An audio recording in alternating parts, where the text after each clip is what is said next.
What's everyone, how are you all? Today we are back with another blazing Naruto story. What if Naruto trains alone for Chunin exams? If you enjoy, then please like, share and do comments.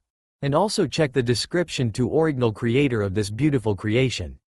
29 days till the Chunin exam finals. The sky was the color of his eyes, which were observing his surroundings. There were numerous broken trees and upturned chunks of soil. It seems like this place was a secret training area for the closet pervert.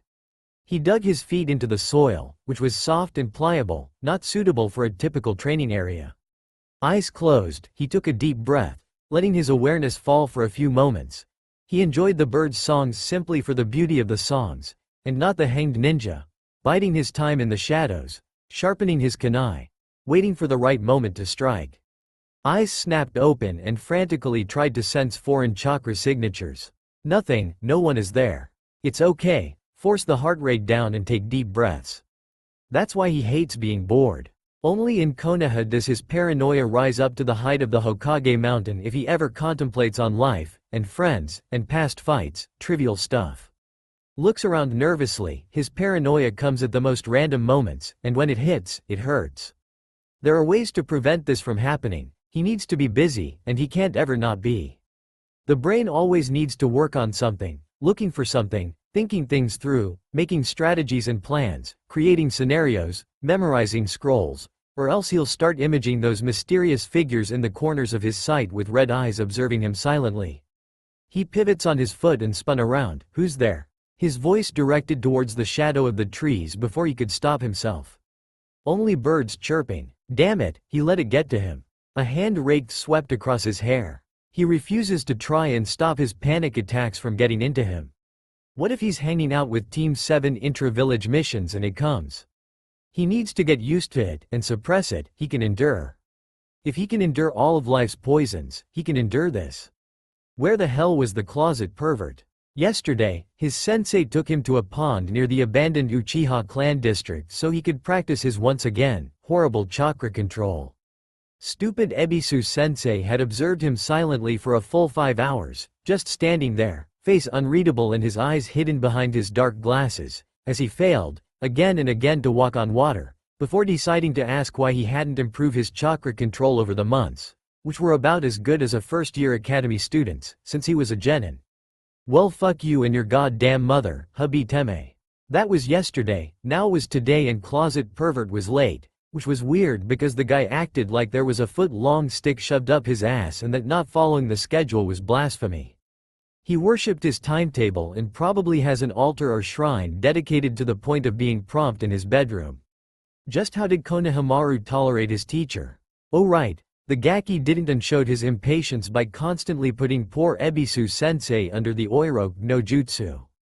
The sense of pride filled him. That's his Konohamaru. Disabling perverted Tokubetsu Junins left and right. Heh. He strolled around the area, inspecting the damage done to the air and the little details due to heavy training. How high was the blow? What was the angle the foot was at as it aimed and kicked? How deep did the foot sink in? A fleeting vision came to him of the man jumping into the air and side-kicked the tree trunk, sending Splinter flying. A really nice combination of technique and power. He grudgingly admitted that Ebisu had earned some of his respect. After meeting up with that overly confident bastard before he officially became a genin, the Tokubetsu Junin had acknowledged his abilities and the fact that he, Naruto Uzumaki, was not a child-eating, blood-lusting demon. Ebisu even agreed with Kakashi-sensei to train him, and that was shock in itself. He can imagine Kakashi-sensei standing up in the middle of the Junin lounge, lazy eye inspecting all the potential candidates and asking if anyone was willing to take the Uzumaki kid off his hands as he, the famed copy ninja, trained the Uchiha prodigy. The rest of the ninjas would cast an uneasy glance between them. Either they had their hands full with their own genin to train for the Chunin exams, or they were reluctant to associate themselves with the Jinchuriki, and would one by one give their excuses as to why. I'm sorry, but I'm too busy this month, or how can you even suggest this horrible idea? And they can't make it. And then, he imagined Ebisu standing up and pushing his glasses up his nose with his index finger and accepting the challenge, like a hero taking leadership, like a proper shinobi. Well, maybe his vision of the scenario was way too extreme. He winced. So Kakashi-sensei isn't that horrible, or rude. After all, Sasuke Teme will be facing a killer. He's just really, really inconsiderate. But Ebisu had guts to take the Konoha demon under his wing. And Ebisu was late. He rubbed a dirty hand over his face, trying to wipe away any signs of weariness from his face when he felt people coming. He scanned the vicinity and saw two figures in the distance, their scent still slightly too faint to be identifiable, and he promptly tensed up, his right foot shifted forward and his left arm coming up to his shoulder, like he was about to scratch an itch when actually, he had some shurikens hidden in his jacket. Kami, he hadn't had assassins since he was 8 when Sadaime Jiji executed, maimed, mutilated, that Chunin. But the paranoia was there, and the hostility that asphyxiated him. Years and years of hate that he will never get used to had always smothered him. The paranoia was always there, and without his Chunin sensei, well, he never feels safe. Outwardly, he scratched his shoulder, inwardly, he was fingering his shurikens. Never to kill though, that wasn't allowed as said by the precious, wise, and old council. He could only distract and flee, which has worked splendidly. That was the original purpose for the Oiroke no Jutsu, despite how brash and uncouth it can be. It gets its point across and works absolutely splendidly, even managing to temporarily disable some Anbu. Still, there is always a thought in him that whispered, one day, you will get tortured by them in Konoha and not just left alone, for dead. When you aren't looking, they will attack and poke holes into you for hours, days on end. You will feel pain beyond your wildest imaginations, and they will love it. The two figures got closer and closer. He gazed at them and forced down his flight or fight instinct. Friend or foe? Friend or foe? Friend or foe? Oh, it was only Jiji and his temporary sensei. He discreetly sniffed the air, tobacco smoke and that soon-to-become familiar scent of pine. His stance relaxed, his biggest grin was plastered over his face, and arm and hand were waving energetically. He greeted his sensei and looked curiously toward the Hokage, Sadaime Jiji. Are you finishing up your rounds around the village?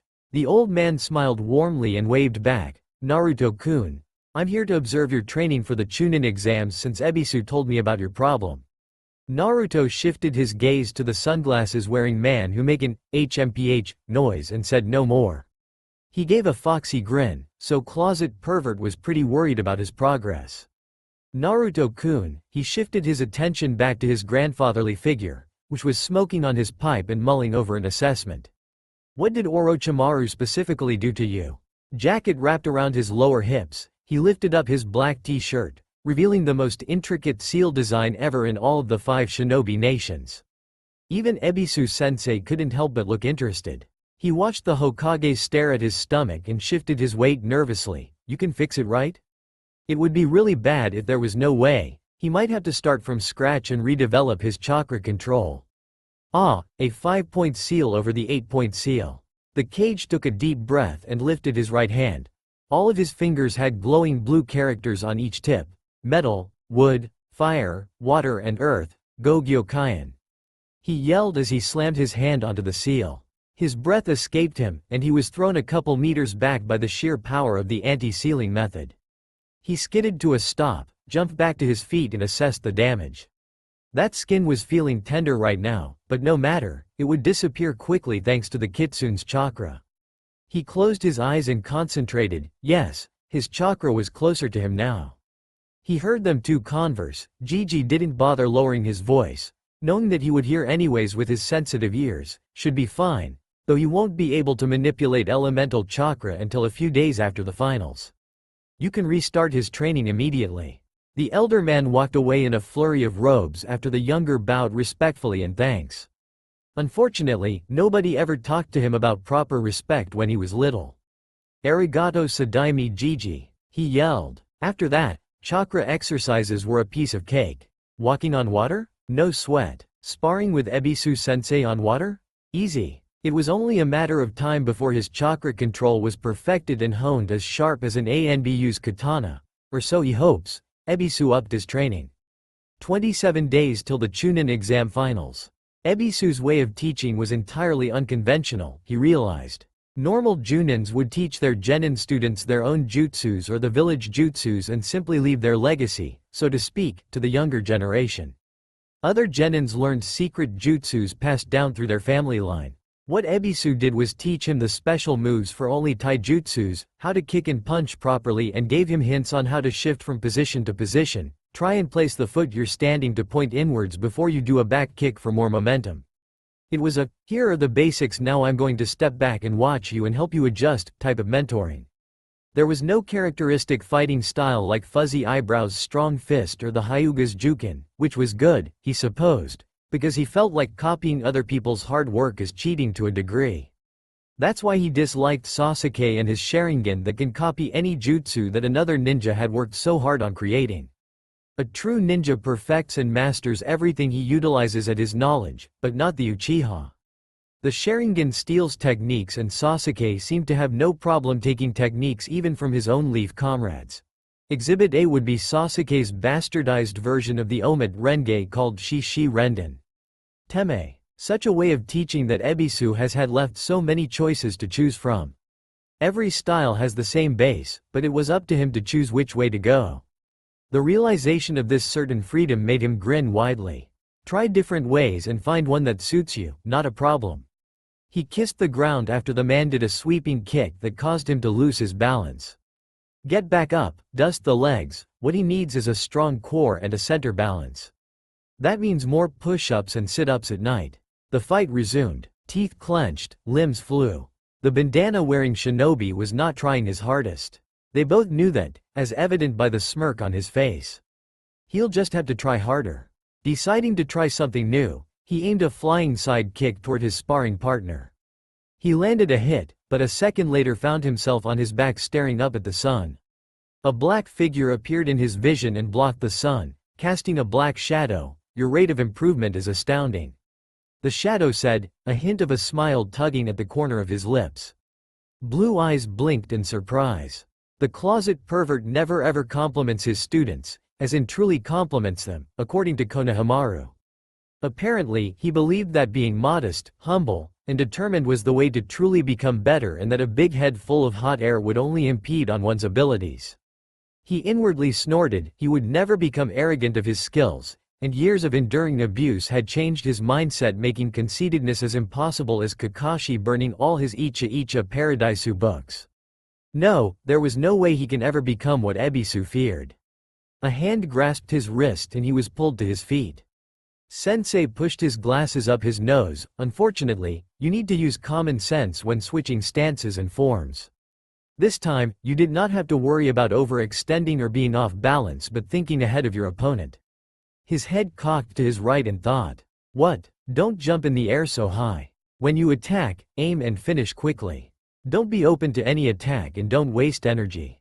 I mean, Naruto, that in the air, you stay in the air, unable to dodge an incoming attack automatically like you would on the ground, unless your chakra control is so good that you can walk on wind. Eyes lit up. Walk on wind? Sugoi, you can do that? He yelled out before his teacher whacked him over the head. Itai, pay attention. The man continued as if uninterrupted and ignored the grumblings. You must think ahead, plan different scenarios. If your opponent attacks on the left side, right side, above, below, behind, where would you go from there? And your mind must make up more scenarios as you fight. This is the basics of ninja tactics, a key to becoming a Chunin. 26 days till the Chunin exam finals. They were at Ichiraku's ramen bar and both were eating a miso ramen bowl. Ebisu had learned, through trial and error, that long lectures, though intelligent as they were, would never get through his head. Ebisu now had to shorten the speeches and try to make them as interesting as possible. Sometimes, he still won't listen. Now Naruto, he began, besides ninja tactics, there are also strategies. A pause in mid-chew. Nay? What's the difference, sensei? In my point of view, tactics is thinking a few steps ahead of your opponent, while strategies are your basic goal. How to defeat your opponent? Would you tire him out? Render him unable to fight? Kill him? Swallow, he put on his horrified face. The one where his eyes go big and his mouth drops to the floor in a comical fashion. Don't give me that look, Naruto. This reality will come to you as you ascend the ninja ranks. Every shinobi and kunoichi has to kill, it's part of the job. Back to strategies, there's a certain feeling of satisfaction you get watching your hard work and plans come together to form a cohesive whole. Wonder if he's a hard work that's satisfying. He absorbed the information and pondered over the geniuses of Konoha and White Eyes, and hands that can kill without force. A small tap. Just a small tap and loads of arrogance. He noticed his sensei's posture and the way he holds himself. The guy was beyond tired and looked like he was about to drop off his stool in exhaustion from a whole day of sparring with him in non-stop taijutsu, only taking 2 breaks to talk about the finer points of hand seals. He, on the other hand, felt like he had just taken a very long run that left him winded. A wide grin, skilled or not, smart or not, his stamina lasts forever. Dat Bayo. Ebisu stepped off the stool and thanked Tucci and Ayame before turning to him. We will continue to discuss about ninja strategy tomorrow. Continue tonight on your chakra and physical exercises and study on the hand seals. Practice your hand seals and your chakra manipulation in amount of chakra and show me any promising results. Tomorrow, we'll be taking a break. I'll be bringing along Konohamaru and his friends. His world seemed brighter. He gets to play with the little brats tomorrow. It was a break from his cycle of training with Ebisu and eating at Ichiraku's, which seemed to go non-stop, day after day after day after day. A whoop of happiness, a wave goodbye to his sensei. He jumped from roof to roof towards his apartment. Konohakagure had big boundaries that can never expand and adjust for the changing times. When the population rose, instead of growing outward, the buildings went up. It was obvious the way some houses and structures, especially in the Second Market District, looked like a layered cake. Roads were built, destroyed, and rebuilt to try and accommodate the reconstruction of some buildings. It was like a playground for some ninjas like him, leaping from building to building and swinging around some lamp. Konohakagure can also be likened to a maze, he thought as he landed nimbly onto another roof. The villagers can attest to that, as the village was full of winding paths, some barely letting a man squeeze through, and many dead ends, which he could attest to, as he always managed to bump into them whenever the drunken, raged citizens decide that they're doing everybody a favor by killing him, usually around the time of his birthday. They were loud and slurring their words of hate as they stumbled toward him, always drunk on some alcoholic beverage and their rage. There was nowhere to run, he felt helpless as they fell upon him like vultures tearing at. No, he shut his eyes. No more bloody memories, he already has enough in his dreams. A sigh and a quick glance around as his right hand rubbed his cheek. Darkness was only interrupted by a couple of street lamps. There were some ninjas that also decided to take to the roof and some that were walking among the normal people. Memories of his past rose behind his eyes. He remembered sitting on a roof, a year before he entered the academy, idly swinging his legs to and fro, examining the little people underneath him, and playing a game where he tries to distinguish the normal people from the professional killers. Later, when he started pranking the dwellers of the village, he realized that he had an above 90% accuracy. He appeared next in front of his window and placed his hand on the right side of the ledge. Looked around again, make sure that there aren't anyone spying on him. A hidden seal, created by glue and salt, gave a soft glow and the window creaked open. He jumped inside and looked around, and smiled. After his idea at a tender age of 7 of sealing all his doors shut and putting up reinforcement seals on the ceiling, walls, floor, everything save for a single window, there was no more looting and no more amateur, drunken, assassination attempts. All of his possessions were in a shabby condition. Eyes scanned the single couch, and the single table, and the single chair, eyes closed. He concentrated his chakra out, Kai. Still nothing was out of place, good, and no traps. He closed his eyes and loosened up.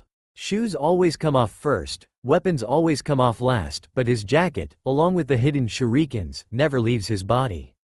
Plopped onto his sofa where all the elemental chakra jutsu theory scrolls were. He opened up one on Doden techniques and compared it to one on Sweden techniques that was on the armrest and the scroll that speculated on the Hyuga-style jukin. An idea had come to him. After all other previous ideas had come to him and failed, while Ebisu-sensei was trying to talk ninja strategy, on a way to beat Neji Teme. It was simple. Tire the Hyuga out. How to tire him out? Make him waste chakra. He thought it was a good idea, his reserves were limitless. And so far, the only technique he knows that wastes chakra like how Icha Paradisu was wasting paper was. He rubbed his eyes, and thought of ways to achieve this idea. His opponent was a revered genius, and most likely his opponent would still probably kick his ass even with the simple strategy. He'd seen the Jukin and the stuff it can do to a body with a soft touch, a brush of fingers, blood and pain. He had seen the look on Hinata-chan's face, poor girl, she was trying to hold it in. It's never easy. He can't let Neji Teme touch him, okay? Easy to say, how to accomplish that idea? He'll ponder on that idea later. Solutions always come to him when they feel like it, better not to try and force it out. Do the exercises that Ebisu-sensei instructed him to do, and then eat dinner, and then take a quick shower. It'll come to him later when it's not asked to come, it always does. He places the majority of his confidence on a belief that no matter what shit he goes through, things always fall into place at the end. So far, it has not failed him. So far, it seems like with those two words, so far, failure of this belief will be inevitable.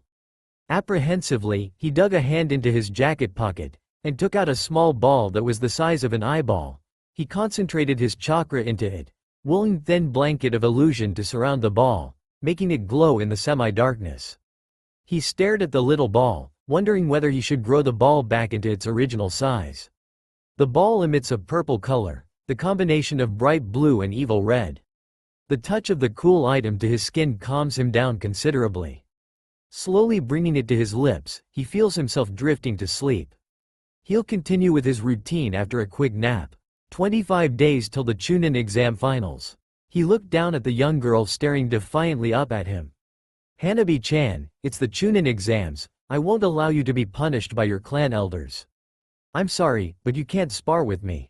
He ruffled the girl's hair. Trust me, they will know. They already tolerate the fact that you are with me. Better not push it, Her eyes narrowed. I want to help, she declared, hugging his orange jacket in protest which he had lent to her as a makeshift blanket and falling back onto the ground in a humph and a pout. Ah, the joys of being 8 years old, innocent, eager. He chuckled to himself, leaned back against the hill. But Hanabi-chan, if you helped me, then I would never be able to truly convince myself that I've defended your sister.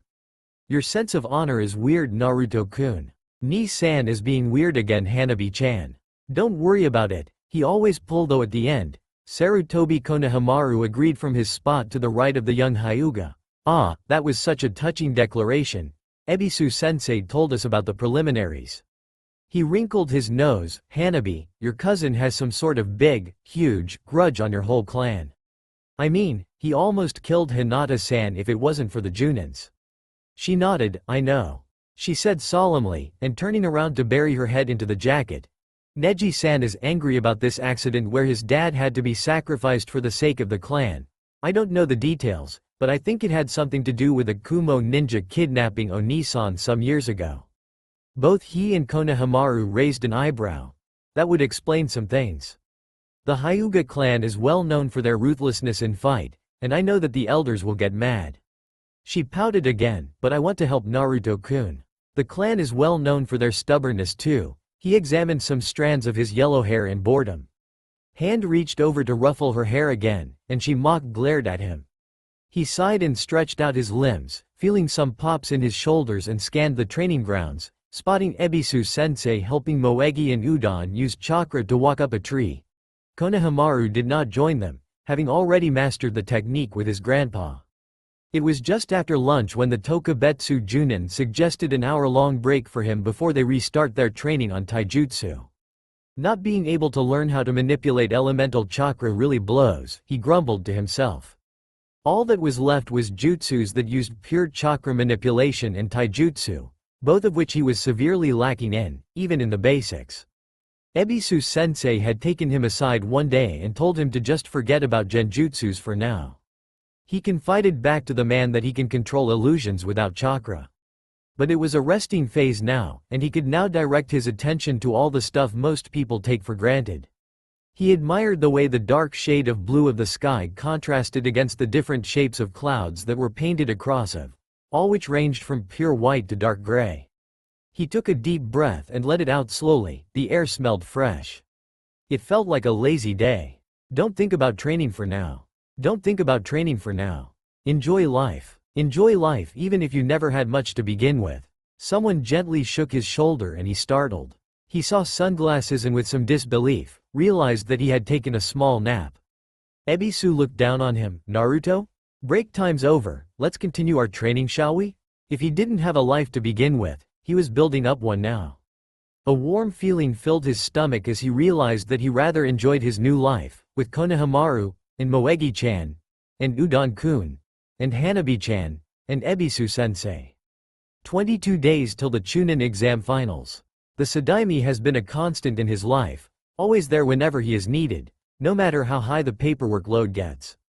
He can't remember a time without Sadaimi Gigi comforting him whenever the villagers become too much. He was there during his time in the orphanage, during his time in the ninja academy, during his time as a genin, and now there during his time of the Chunin exams. He tries his best to pay back the kindness by helping him with the daily Hokage duties, which is what he is doing now while narrating the exchange between Ebisu-sensei and Hanabi-chan. And then the closet pervert took her by the back of her shirt and took her to the Hyuga compound and dropped her there. She got so mad that she activated her Byakugan, and the closet pervert had to dodge her when she tried to juke in his ass. He laughed as he alphabetized some recently created regulations on civilian trade while sitting on a low cabinet behind the official Hokage desk. The Konohamaru Corps and I were laughing on the ground. Hiruzen Sarutobi smiled back as he continued to stamp some bills into law and veto others. I heard that she has more attention from the clan elders than even her older sister. He sighed. That's exactly the problem. She's only 8 years old, such a cute little kid. You can't force pressure like that onto her. The office was dark save for the glowing ball of fire the size of a street light in his hand and the desk lamp, and there weren't many noises coming from the sleepy village. The window showed more and more lights from the different districts of the village. Citizens of Konohakagor were waking up. He always comes here at random days of the week. The sun was peeking over the mountains on the east side of the village, and the sunlight basked the Hokage office in a warm glow. She's a candidate for the Hyuga clan head, Naruto-kun. One would not be wise to anger a very influential clan. She's only 8 years old. He repeated heatedly, his voice rising slightly. Oji-san. She doesn't really care so much about clan politics right now. She's only listening to her father. She wants to jump in puddles and play with kids her age, but she's training in the Jukunin. He stared down toward the papers in his hands, biting his lower lip in agitation. Hey Sadaimi Gigi, a topic change. I think we should veto this bill on using funds to hire construction companies to fix trade routes. He winced at his mistake. Conversations with experienced people proved to be too troublesome in the world of intrigue. Despite pretending to shift interest onto something more important, the change in subject was simply too quick.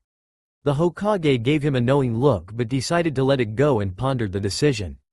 And why would you think that way? Feeling relieved, he stared into the elderly man's eyes and snorted.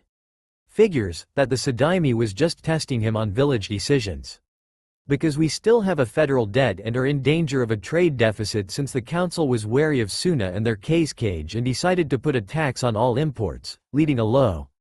He struggled for the word, trying to remember the economic terms, trade all in all. Besides, the construction companies the council hires are all corrupted. It was stupid to repeat something back to the Sadaimi, who already knew the information from his own squad of village reconnaissance. The old man raised his eyebrows and took his smoking pipe out of his mouth. Oh? And how would you know that? Putting emphasis on the you. A foxy grin stretched across his face as he bent his head down in a stage whisper, using the glow from the fireball under his chin to create shadows on his face. I used to roam around when I was little. I'd spy on the citizens and I hear things. I still do sometimes, and things haven't changed much. Don't reveal all your secrets, of course, just be vague. The pipe was back into the mouth, and then out again. So that might explain what you do whenever I'm not checking up on you using my Tomagain no Jutsu, and how you managed to prank Anbu so often. You didn't think to tell me this until now because... The words trailed away like the small string of smoke that rose to the ceiling. Questioning stare. The stuff that was communicated between them that was not said aloud. It's all political intrigue. He still couldn't get rid of the silly grin plastered on his face. It was a hobby, came the reply, accompanied by a nonchalant shrug. It was a hobby that he selfishly kept to himself. He wanted something that was solely his, a secret that he can be proud of. His skill of being unnoticed was one that he cherished greatly. After all, who would suspect? People underestimate the power of him in Orange. So I was suspecting that since Konoha won't be hurt financially by not hiring that company, why don't we have ninjas do the work? As a mission or something, to let them get a feel for the outside of the village. Maybe if you're worried about safety, we can always attach an extra Chunin to the mission. The back-breaking labor can be punishment for a disobeying Chunin or can be a requirement for the Chunin. It's also more interesting than chasing Tora the cat and weeding gardens. He thought that his plan would work splendidly. Interesting, I shall look into your suggestion. Sarutobi Gigi shook his head and chuckled to himself. Observing the son, he said, Naruto, you best be on your way to Ebisu now. Your training starts in less than 5 minutes. Alarm showed on his face. Wah. Scrambling off from his perch, he went over and dumped 3 piles of papers onto the front of the desk. Okay, so this pile is the ones which I've looked over that I suggest you don't accept. He moved his attention from the right pile to the middle. This pile is the one which I've made tabs at, for further research. And that last pile is full of stupid suggestions that the civilian council members make. I suggest you burn with a small Kaiden jutsu, or turn it into origami. He stretched his arms a bit and complained, geez, Ebisu-sensei was running me ragged yesterday. He managed to get some weights for my wrists but none for my ankles. And then, he made me spar with him using only taijutsu. I haven't used Kage Bunshin at all yesterday. But you're happy with the new training. It just sucks that the only other ninjutsu I can use is the Shunshin, Henge, and Kawarimi. He adjusted his Hite 8 and rushed towards the door. Before exiting he waved, bye Oji-san, bye Neko-chan, bye Ushi-kun. Maybe you two can visit me tomorrow. The 2 Anbu guards that were hidden in the corners of the office bowed their heads slightly. The Hokage waved back cheerfully. And he was gone. 22 days till the Chunin exam finals. Slash marks were decorated all over his body. His jacket resembled a tattered beggar cloak. Well, at least his black t-shirt was still in one piece, barely. The glare aimed at Ebisu Teme was murderous. Dumbass, he's milking this for all it's worth. SHHK. He watched in smug satisfaction as the katana he threw embedded itself into the ground, after missing the man's crotch by 2 inches. Heh. He walked away. Don't turn around, it'll ruin all the melodrama and his sulky attitude. Feet padded softly over the dirt road that leads to places where people tend to avoid, abandoned housing and the like. He kicked a stone. He really wanted to learn Kenjutsu like Neko-chan and Ushi-kun. They were the coolest Anbu members around, because back when he just got kicked out of the orphanage and was living alone in his apartment, the Hokage sent Anbu members to babysit him. All of the face mask people were silent and weren't fun at all, and they wouldn't talk to him even if he tried to converse. All but Neko-chan and Ushi-kun would play with him and cook him food and help him with daily-to-daily business. They even taught him how to speak and read properly before he entered himself into the ninja academy. And sooner or later, the bond strengthened and he felt like he had true elder siblings. They used to teach him stealth techniques that fueled his prankings. He used to have no idea who they are, and was content at the fact that he called 2 of his closest precious persons, well, animals. But now, he was sure who they were. Well, no, at least he was positive who Ushi-kun was. Where at the Chunin exam preliminaries, the cough gave it away in the way Ushi-kun, or Gecko Hayate, stared at him a second too long and smiling slightly before explaining to the rest of the Chunin hopefuls about the rules of the tournament. Now it was only Neko-chan who remained anonymous. That's okay though, nothing bad changed between the 3 of them. Neko-chan just teased her partner for a little while the day after the preliminaries before all 3 started to play Dai-Hin Men. Everybody took it all in stride. Due to habit, he still keeps their animal names, no matter what. Ushi-kun would always be affectionately known as Ushi-kun as Neko-chan would be Neko-chan. They were his big brother and big sister, and when they were off on missions, he would wait by his window every night until they would come to his dwelling late at night, sometime days, or weeks, later, and all of them would just sit on the couch and talk about Ichirakus, about forests, about weapons. Though those discussions, he figured that they both specialized in Kenjutsu, and so he too, really wants to learn how to expertly wield a katana. He only saw the 2 Anbu train with their swords once a week though, but the beauty of the attacks that they execute against each other, there was rhythm and grace like water ripples. Depending on the type of formations, the 2 Anbu ninjas can go against each other like berserk animals in total fury or almost like lovers, where the final dance is a slit across the throat. He kicked another stone on the road. Damn it, he was not cut out for it at all, though. A distant voice grumbled, so you're pathetic at Kenjutsu. No need to get so overworked about it. It takes years to master the art. He pivoted on his right foot, recognizing the voice. He grinned when he saw two familiar ninjas on both of his sides. Ushi-kun coughed, it'll come with time, and you just need to be patient. You're already showing lots of improvement. Ushi-kun, Neko-chan, how are you guys doing? He hugged both of them. Naruto-kun. Neko nodded, reaching out to ruffle yellow locks. The grin got wider. Come on. I got some really cool scrolls at home that you can probably help me with. I have some chai tea at my house that I bought from this really nice lady 2 streets over. We can make some. He tugged on Ushi-kun's arm. How was your day? The 3 companions walked off toward his place. Used to the secrecy of an ANBU's personal life, he kept talking excitedly. My day was so hard. Ebisu-sensei had me try Kenjutsu, and he's trying to teach me certain stances, and he keeps lecturing on transitions and relating transitions with water and... He chattered on, much to the 2 chuckling ANBU's amusement. They walked slowly, savoring the sunset, as they moved toward the apartments. 21 days till the Chunin exam finals. It was nearing midnight. 2 mini fox lanterns were floating above his head, illuminating what he was reading. Poring over the new scrolls, his eyes devoured everything written down. Fuinjutsu was a rarely ventured topic studied by ninjas. Seals were rarely used during battle, and most people didn't feel like slaving over this branch off from normal ninja jutsus, which was almost all theoretical to begin with. Most of the time, seals were used in exploding tags, which would mean big explosions, which of course, was always invited in a battle. That doesn't mean that what he learned he got. Sealing scrolls store and set off explosions, all triggered by a chakra spike. Sealing scrolls can alter spacetime. They are based on all sorts of mathematical equations and theories on hows and whatnots of matrices. There were weird symbols that had substituted other equations that were in other equations. There were graphs, derivatives, geometries, more graphs, and other calculus stuff that make heads spin. Damn it, he was not making sense of it at all. It sounds almost like kitsune yokai metaphysical techniques. And to think that Ebisu told him that this was only the basics. His respect for that Tenten girl on Neji Tami's team grew tenfold. She should be promoted in rank if mastering sealing scrolls was only what a high Chunin, low Junin can accomplish. If only she had fought somebody other than a wind chakra user. Life just wasn't fair sometimes. At least he was getting used to the idea of Kenjutsu. Sure, he can do some whacks and slashes, but dances? He was trying, honest, he was trying to create his own dances. He can be swift, he can be agile, and he was just starting to be graceful and starting step and beat with the katana.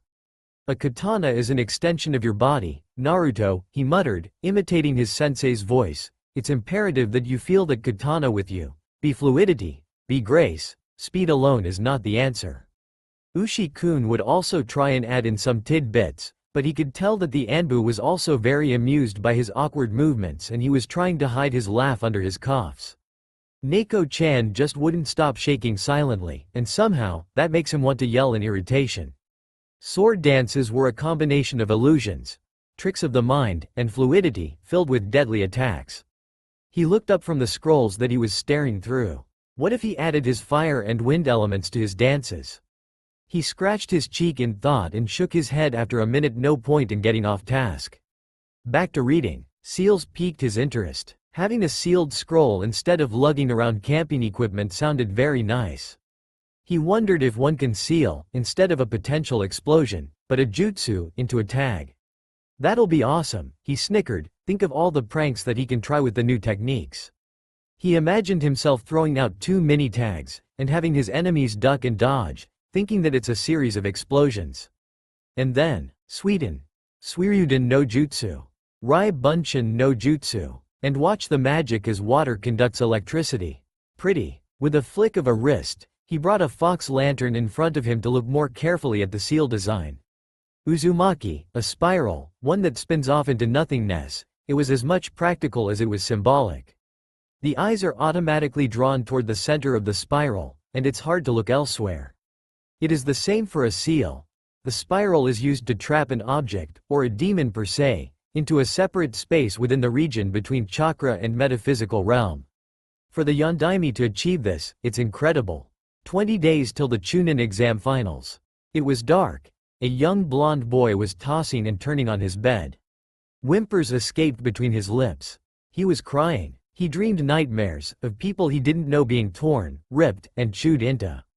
Screams were music to the ears. The smell of burnt human flesh made him salivate, and he raised his head to howl in triumph. Looking through the eyes of a demon, of a slayer, of a killer, a howl erupted from his chest. Along with it was fire that burned the homes ahead of him. A dome building was sitting under a mountain that held 4 faces of man. The whole scene seemed like an enticing work of art, truly romantic. He would never get tired of it. Mouth opened, revealing a row of sharp teeth. A long chain of fire was aimed at a large wooden compound. Burn in hell, and smoke rose toward the heavens. He laughed, and hoped that Inari was watching. The fool can't do anything right now, as he was doing his duty as fulfilling a summoner's wish.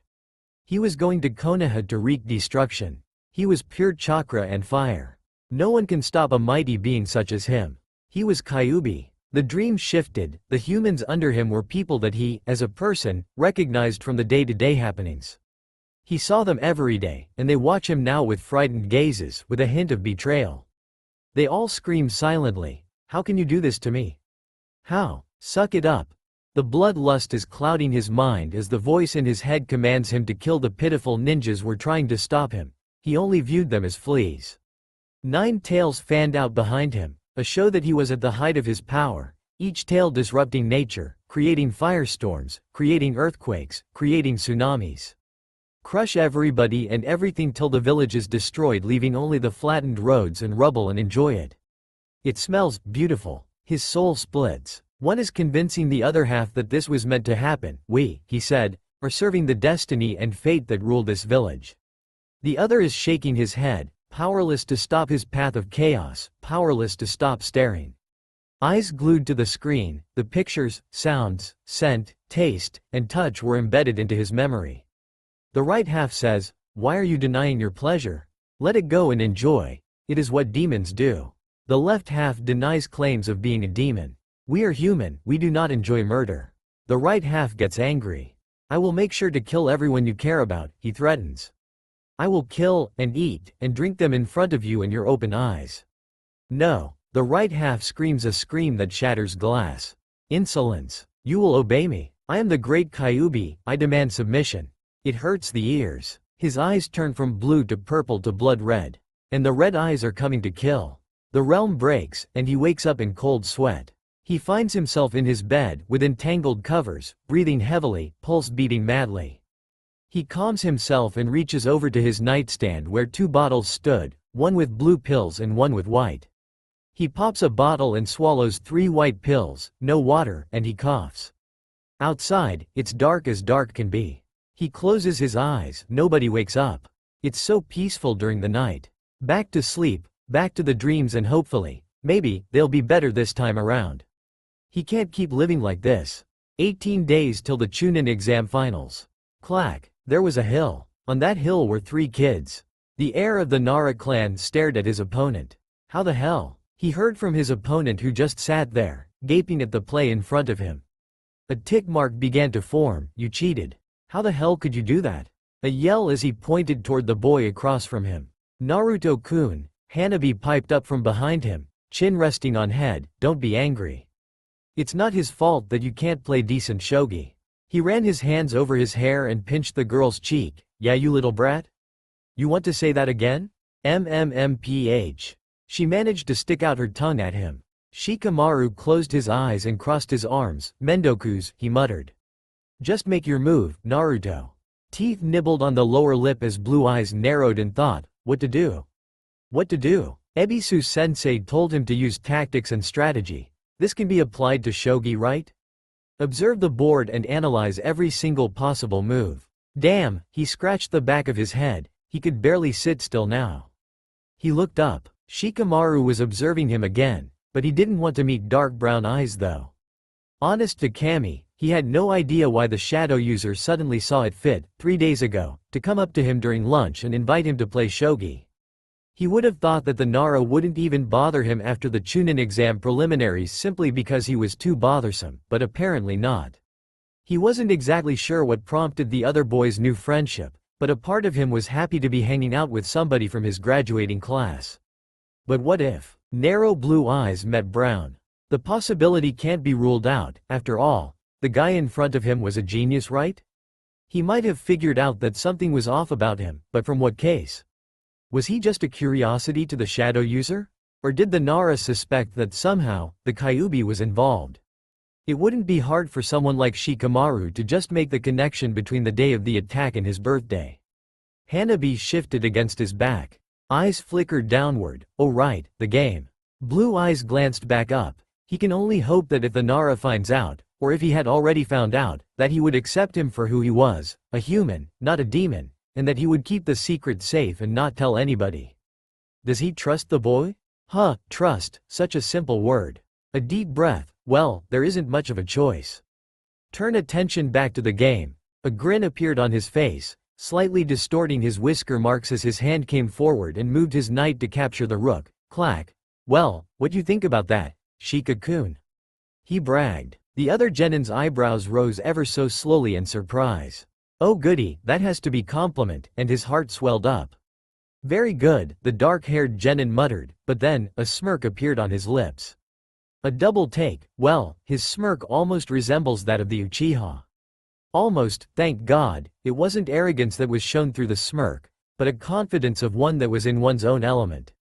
But unfortunately, not good enough. His bishop moved to capture his knight, who also placed his king in a, clack, damn it, precarious position. Hanabi made an, ooh-oh, sound. He smacked his hand against his forehead and let it drag down slowly, pulling his face down, and gave a groan. Head drooped forward as a sigh escaped him, and he heard a chuckle, and looked up. Shikamaru was also leaning forward, grinning through his hand as he tried to contain his own laughter. The two boys looked at each other for 3 seconds before simultaneously bursting out in laughter. A type that was carefree and what two 13-year-old kids were supposed to experience. The little Hyuga muttered disdainfully, boys. The shadow user patted him on the shoulder. You are getting better though. Sulk and a grumble. That's what everybody has been telling me lately. Ebisu-sensei, Ushi-kun, the Konohamaru Corps, Hanabi, and now Shikamaru. But I'm not seeing it. They're telling the truth. Startled, blue eyes looked up again searchingly. Shikamaru had said it with conviction. His face turned into a full-blown grin as he lunged across the board to hug his new friend. The heir of the Nara clan stiffened up in surprise but relaxed soon afterwards. Shika-kun is so nice. He chirped happily. He had a new, true companion, not like the ones from his Team 7, but a true friend that had sought after him after the Chunin preliminaries to hang out with him. Companionship was one that he desired and found with Jiji, Iruka-sensei, Tuchi-san, Ayame-chan, Ebisu-sensei, Ushi-kun, Neko-chan, Konohamaru-kun, Moegi-chan, Udon-kun, Hanabi-chan, and now Shika-kun. Nobody else from the now-named Rookie 9 had looked for him. Gratitude had filled him when he realized that Shikamaru was a new, true precious person. Naruto? Huh? Get off of me. Oh, right. 15 days till the Chunin exam finals. Ushi-kun was watching him from a tree, and unfortunately, he couldn't detect the ANBU's exact location. Oh well, it would have been quite worrisome if he did manage to pinpoint where the swordsman was. He had a wooden bakken in his hands, trying to do repetitive exercises to help his muscle memory. Step forward, pivot, turn, jump, slash, twist, land, bring down the sword. He felt confident with the series of movements that he made up. After perfecting the movements for days under the guidance of his two Anbu guards, he had to get used to the rhythm and pattern. He added his own twist of illusions into the form. Step forward, pivot, turn, jump, slash, twist, land, bring down the sword. The Anbu coughed. Faster. Step forward, pivot, turn, jump, slash, twist, land, bring down the sword. Faster. Step forward, pivot, turn, jump, slash, twist, land, bring down the sword. And faster. Step forward, pivot, turn, jump, slash, twist, land, bring down the sword. He grinned. Check it out, Ushi-kun. He yelled excitably toward the trees, "I think I'm getting this." It was like having an imaginary sensei but no imaginary, just not there. He could feel the swordsman grinning at his progress. Step forward, pivot, turn, jump, slash, twist, land, bring down the sword. Some no mai, he thought. 14 days till the Chunin exam finals. It was evening and he was sitting on his favorite hill with Shikamaru, Konohamaru, and Hanabi, eating warm takeout from Choji's barbecue. Shogi pieces littered the hill that overlooked the lively parts of the village, the hanging lanterns and the small sparklers that were going off one by one. There was music and laughter, and he looked on, longingly, knowing that he could never hope to be a part of the bliss and happiness. He took a bite from his sandwich and pondered on the unfairness of life. Shikamaru had created a pillow from his arms and was gazing up at the stars. He gave a sideways glance at the Nara, wondering why he decided to hang around with him and his ragtag group of kids. They had hanged out together when they were academy students, and had an understanding between them the moment Iruka-sensei had whacked them across the backs of their heads for sleeping during class. Other than that, they weren't that close. He sighed, never try and figure out somebody like Shika-kun. Weird guy, pretty sure he has his reasons. Oi, Naruto ni. He looked the other way and saw that Hanabi and Konohamaru had brought forth a large, gift-wrapped box. Meh, what are you two doing? It's a gift from sensei. Konohamaru said, making a gesture, open it. He grinned as he tore through the gift wrap and opened up the container delicately and peered in. It was a new set of clothes. A long-sleeve mesh shirt, a new pair of dark blue pants, ninja sandals, and a sort of dark orange cloak that he found out to his delight when he put it on, reached his knees and was snug and comfortable like his torn and worn-out orange jacket. He looked inside the cloak and was delighted to see pockets and scroll holders, and kunai holders and shuriken packs. There was a note attached, "I can't afford to have you training with me half-clothed. At least be decent. These clothes should provide some defense against sword and other sharp objects. Ebisu and company." He thrust a fist into the air. His precious people cared for him as well. They took the time to give him clothes. Nobody ever did that before. His days of wearing a plain black t-shirt was over. No more days of people staring at him with disgust. At least there was a little amount of amusement when he wore the eye-catching color. They replaced his tattered jumpsuit with a new wardrobe. So it settles it, Uzumaki Naruto was back in orange. He couldn't keep the ear-splitting grin off of his face as he looked at his friends who gave him this excellent present. "Yata, this is awesome." He whooped aloud and proceeded to do a weird victory dance around the camp area. "Arigato. Thank you so much. 11 days till the Chunin exam finals is of the essence. It takes a complete understanding of how the mind and chakra coils react when somebody is trying to master chakra control. But it's conditioned, meaning that once you learn it, it's very, very hard to forget." His hands glowed bluer and bluer as he concentrated chakra into them. Ebisu-sensei was lecturing over him about chakra manipulation and how quickly he would have to pull out his energy when facing with a Hyuga. He wasn't listening, as always, preoccupied with the ball of chakra he had in his hand. Naruto Uzumaki means spiraling maelstrom, so he wonders and he wonders. Keep adding more chakra to his hands until the chakra managed to form a clear spherical shape, and he keeps wondering, turning his new creation this way and that, inspecting it, cautiously poking it. Will it detonate, or is it nothing more than a pretty art piece? After much experimenting for long hours, he found that he can absorb the chakra back into his body. He can also let it stay in his hand, holding it like his shrunken kitsune ball. Uzumaki means spiral. Will it work? It takes a few minutes and it required all the skill he had in his head to control chakra. He squeezed his eyes in concentration and tries to make his chakra spin around in a circular shape in the ball, but the ball managed to only flatten out into the shape of a pancake. He looked up. Ebisu-sensei had stopped talking and was examining his work closely. "Naruto?" He shrugged, it was only an experiment. A mere what-if thought that had occurred in him. It reminded him of all the times when he would swirl the ramen in his bowl to cool it down to a manageable heat level. He looked down on his right hand again. After he let his chakra spin the ball into a flattened disc, he still needed to control his chakra to keep it from disappearing, from slowing down the spinning speed. Interesting, so very interesting, just where are the laws of aerodynamics? He tried to apply more speed to the spin, but the disc of chakra only got flatter. He let the speed of the spin go, for fear that the disc will backfire back onto his own body, and just stared at it go, round and round. He looked upwards toward his sensei. Ebisu adjusted his sunglasses. Throw it, the suggestion came. Why not? The disc flew through the trees like a shuriken and veered toward the right, out of sight, and both student and teacher stared at its trail of blue chakra. Then, crack, crack, boom, there was a sound of an explosion, and both ninjas could feel the small backlash. There was a shocked and amazed silence at the power that the explosion created. That was going to attract some Anbu since they weren't in the training grounds. Wow, how did that? Wow, they did a double take before rushing off to see the damage, oh boy.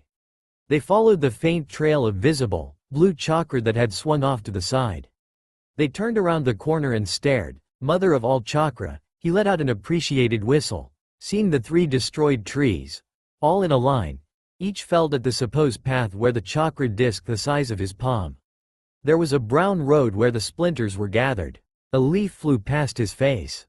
This, Ebisu-sensei? He inquired. This, the Tokubetsu Junin swallowed. Yes, Naruto? Would this count as a B-rank jutsu?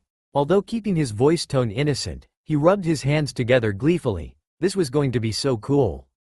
This was awesome. B-rank? The elder man choked out, but regained his composure. Why, certainly. And if we concentrate on refining your throwing abilities, I should add more chakra to it and make the whole disc more condensed, nay? He added in, what would happen if he had increased the amount of spin, the amount of chakra? There was a shiver of anticipation. And also refine your chakra control, Ebisu continued, ignoring the rude interruption. This will be a truly devastating jutsu, borderline A rank. The man grinned as he pushed up his sunglasses. This calls for a celebration. We shall end training early. How would you like some free ramen? Eyes widened. Free? As in not paying? Ebisu-sensei must be really proud to offer to fill up his stomach with ramen. Yay! He cheered, hugging his teacher around the waist, then jumping and running back to the village. I gotta tell the others about this. Ramen, ramen, ramen. He ran off toward the village, yelling at the top of his lungs. He ran past the villagers and their stares of curiosity, and fear, and hatred. He avoided all of that and looked for his friends. Hey guys, you would not believe what I just did. I created this awesome new jutsu, you had to check it out. 9 days till the Chunin exam finals. Naruto, wake up, it's only a dream. Kunai flashed out in alarm and glinted eerily in the dark. But his wrist was grabbed tightly, and suddenly, a warm body was pressed against his. He suddenly was aware of his surroundings, and the moon, the bright object in the dark, the first thing he saw, was high up, like an orb, or like his fox lantern, up, there in the night sky. He blinked. There were 2 people hugging him. Ushi-kun? Neko-chan? He whispered with a scratchy voice. Somebody handed him a glass of water. After a few discreet sniffs, he drank it greedily. What happened? His voice was clearer now. You were screaming Naruto in your sleep. The female Anbu said, with a hint of sadness. She hugged him again tightly. I'm so sorry. She muttered. For what? He asked, but there wasn't an answer. 3 ninjas in a room, each contemplating the same event, sat on his bed. He decided to speak, feeling shamed and needing to speak for his actions. My dream, nightmare, was that I killed everyone. Cough. Again? Ushi-kun asked softly, rubbing small circles on his back. A nod. Yeah, it said that if I don't kill everyone, it'll do it for me. And it showed me how it would, so bloody. There was so much blood. It was going to kill all my precious persons, like you too. Blue eyes stared ahead into space. The 2 Anbu exchanged glances as he continued to explain his dream. His hand groped in the direction of his nightstand, and grabbed a bottle. 3 white pills fell onto his hand and he swallowed them. The barrier is there, but it seems so close lately, waiting. But it's annoyed because it can't take over my mind, but only keep haunting me, over and over again. At nights like this, he considers it a miracle to still be sane. 7 days till the Chunin exam finals. On the hill again with Shikamaru, except this time he can sense his 2 Anbu companions with him in the trees, exact location not known. The shadow user could also feel the other ninjas' presences. It was obvious by the way his eyes darted around for a few minutes before settling on looking at him questionably. A wink back and the shadow user shrugged. Clack, the bishop moved. Clack, the gold general was captured. Clack, clack, clack, 7 days left Feeling nervous? Clack, meh, clack, ah, come on, Shika-kun. You have to be more excited than that. Clack, damn Naruto, you're too troublesome. Clack, hey, but you love me for it. Clack, clack, may the best become Chunin. Clack, I agree. Clack, a smug smile. You lose, again. Shut up. 5 days till the Chunin exam finals. The sun hasn't risen yet when a frantic Chunin rushed into the Hokage office. He remembered looking up from his paperwork and then staring at the Sadaimi as the Chunin ran in, like a yukai was on his tail. Sadaimi-sama, Sadaimi-sama, he had gasped rushing through the doors. Behind him was a secretary, protesting against his actions since the noble and respected Hokage was busy. The Hokage had stood up and held up a hand. The Chunin immediately silenced. From his vantage point, he admired the way Gigi could hold up such power with wordless commands. Yes, the old man was a true leader. The Sadaimi gestured toward the seat in front of the desk and the Chunin sat down, still gasping for breath. Hands rested on knees and head bent over. Found Hayate Gecko's body outside the administration building. We confirmed that it was him, real and all. The Anbu forensics group are still trying to find COD, but here, the man took another breath. We suspect foul play, most possibly a wind jutsu. Found Hayate Gecko's body. Paperwork fell from limp hands, scattering all over the floor. The Chunin jumped slightly at the sound. Body. Ushi-kun. Foul play. The Hokage spun around and gestured toward the shadows on each side of the room. The two Anbu guards, Usagi-chan and Karasu-chan, stepped forth and bowed. Come with me, the elder man ordered in a steely voice. His old eyes met electric blue. Stay here, Naruto, until Neko comes to get you. Stay? No need to say that, he doubt he can walk with his shaking body. The doors shut but he kept staring at them for a few seconds. Some more important paperwork fluttered toward the ground. He looked down, hands were trembling really badly. The shock, he couldn't comprehend what happened. It was going too fast. Hayate Gecko. Something heavy dropped into his stomach. Ushi-kun. Ushi-kun can't die, right? He's Anbu, they're indestructible and the awesomest, especially Ushi-kun, who was the coolest swordsman ever. He and Neko-chan were with him since the beginning, they were family. He was a precious person. He buried his head into his arms, feeling the prickling feeling in his eyes that hinted to the start of tears. The news was too much. His body started shaking as sobs started to come out. Not sure how long he stayed there crying, but sometime afterwards, Neko-chan came into the office and wrapped her arms around him. Yellowhead buried itself in Anbu armor.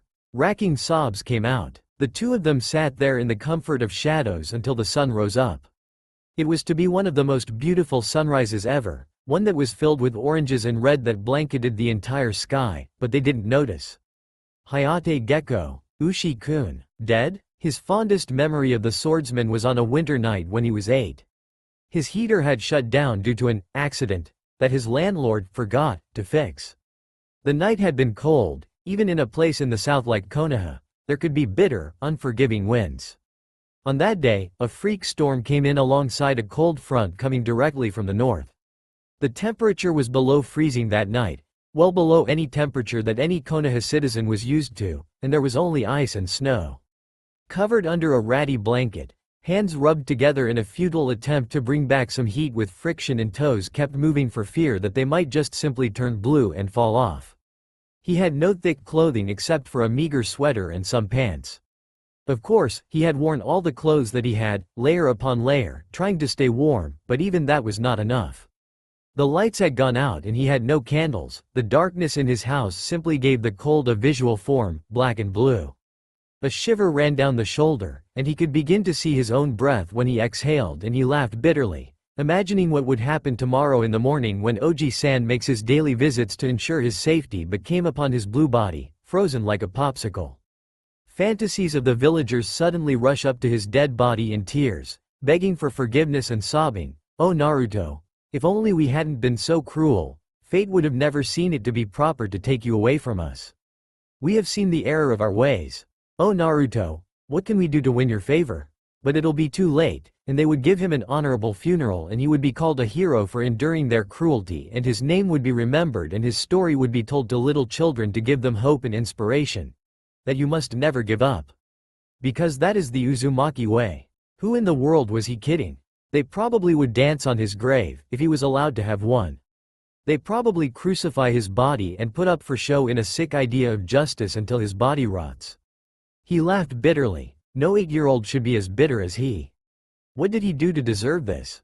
His parents left him. They saw something in him and left him at the mercy and whims of Konoha, probably seeing the monster inside of him. Not worthy to receive love, the villagers told him, "You monster." They would all congratulate his landlord on a job well done. He was so caught up in his thoughts that he didn't see the man behind him envelope him in an enthusiastic hug. As enthusiastic as a tired and bloody Anbu can get. He had first tensed up, then relaxed when he saw that it was Ushi-kun. He chirped happily as he returned the hug. "I thought that you were on a week-long mission with Neko-chan." The man coughed. "Naruto, you can contract hypothermia." Straight to the point, Ushi-kun was. The head drooped down in shame and the sock-covered feet shuffled around. The Anbu sighed at the lack of response. "Come on, let's get you to my place.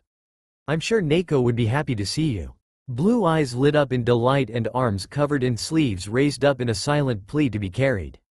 The older man laughed and wrapped him up in a big blanket like a cocoon so that only his blue eyes were seen. Feet swiftly ran down the ice-covered wooden sidewalk. He snuggled into the warm body and closed his eyes. He shivered at the biting wind as the Anbu carried him carefully down Konoha, down the empty streets and falling snow. 4 days till the Chunin exams. Ushi-kun had no living relatives, so he received the standard memorial service for a ninja. Being an Anbu means that nobody could discuss his true name aloud even while dead, but they can call him by his mask animal. Secrets are kept so close to the heart. Undercover agents have it the hardest as the unknown, the nameless.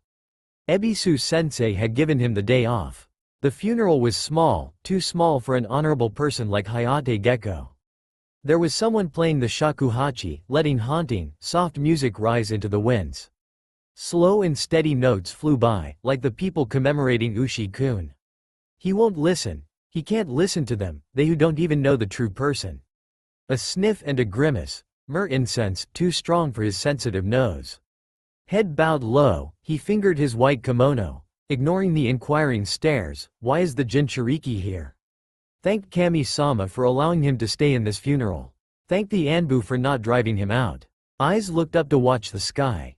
Ushi-kun should be happy wherever he was, with his deceased family and training his kenjutsu, without fear of his sickness, and perhaps waiting for the rest of them. Tears welled up in his eyes. Memories blasted his head of Ushi-kun. Ushi-kun playing games with him, Ushi-kun cooking for him, Ushi-kun promising that he'll always be there. Stop crying, he's gone now. His fingers hesitantly touched his face, which he realized was wet. He hurriedly used his kimono to wipe his face. He stared down at his kimono. White, symbol of life, symbol of purity, symbol of death. Death hits fast and one must learn to accept it. The music of the shakuhachi still flowed on and on. The funeral was ending, 1 hour long, too short. Someone will go to carve Gecko, Hayate, onto the memorial stone. Because death is normal in a ninja's career and life must go on. It was never meant to be easy. Smoke, eyes closed. The cremation had begun. The flames rose up to the sky, creating black smoke and the smell of burnt flesh. Hands twitched in an attempt not to cover his nose. The smell of death is too strong for him. Don't look at the corpse, the rotting, dead corpse. Refuse to look up, do not look at the body. If he does, he will scream a scream so loud that his tenant will wake. And hell will rise and heaven will fall. The world will be cleansed in fire. That is how you wish it to be, right?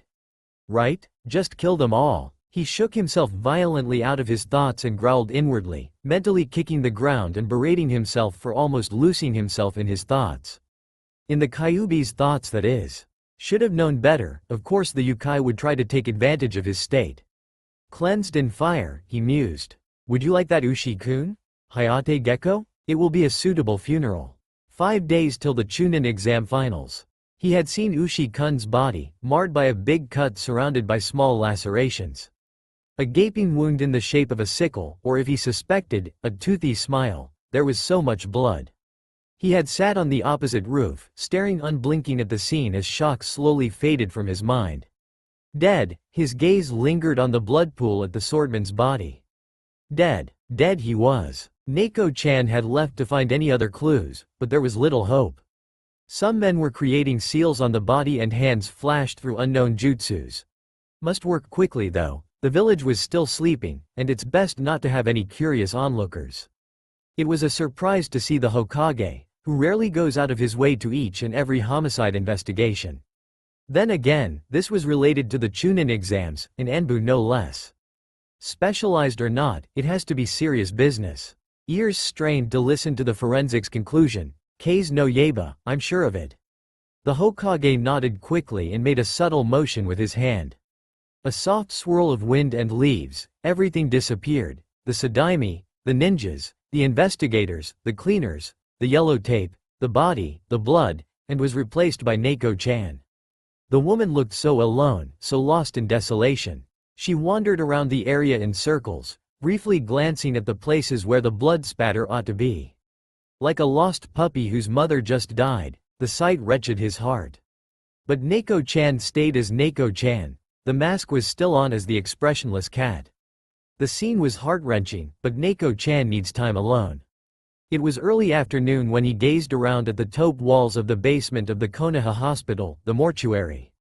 The Sadaimi was talking to the investigators and doctors, and his former teammates, now advisors, Kaharu and Homura.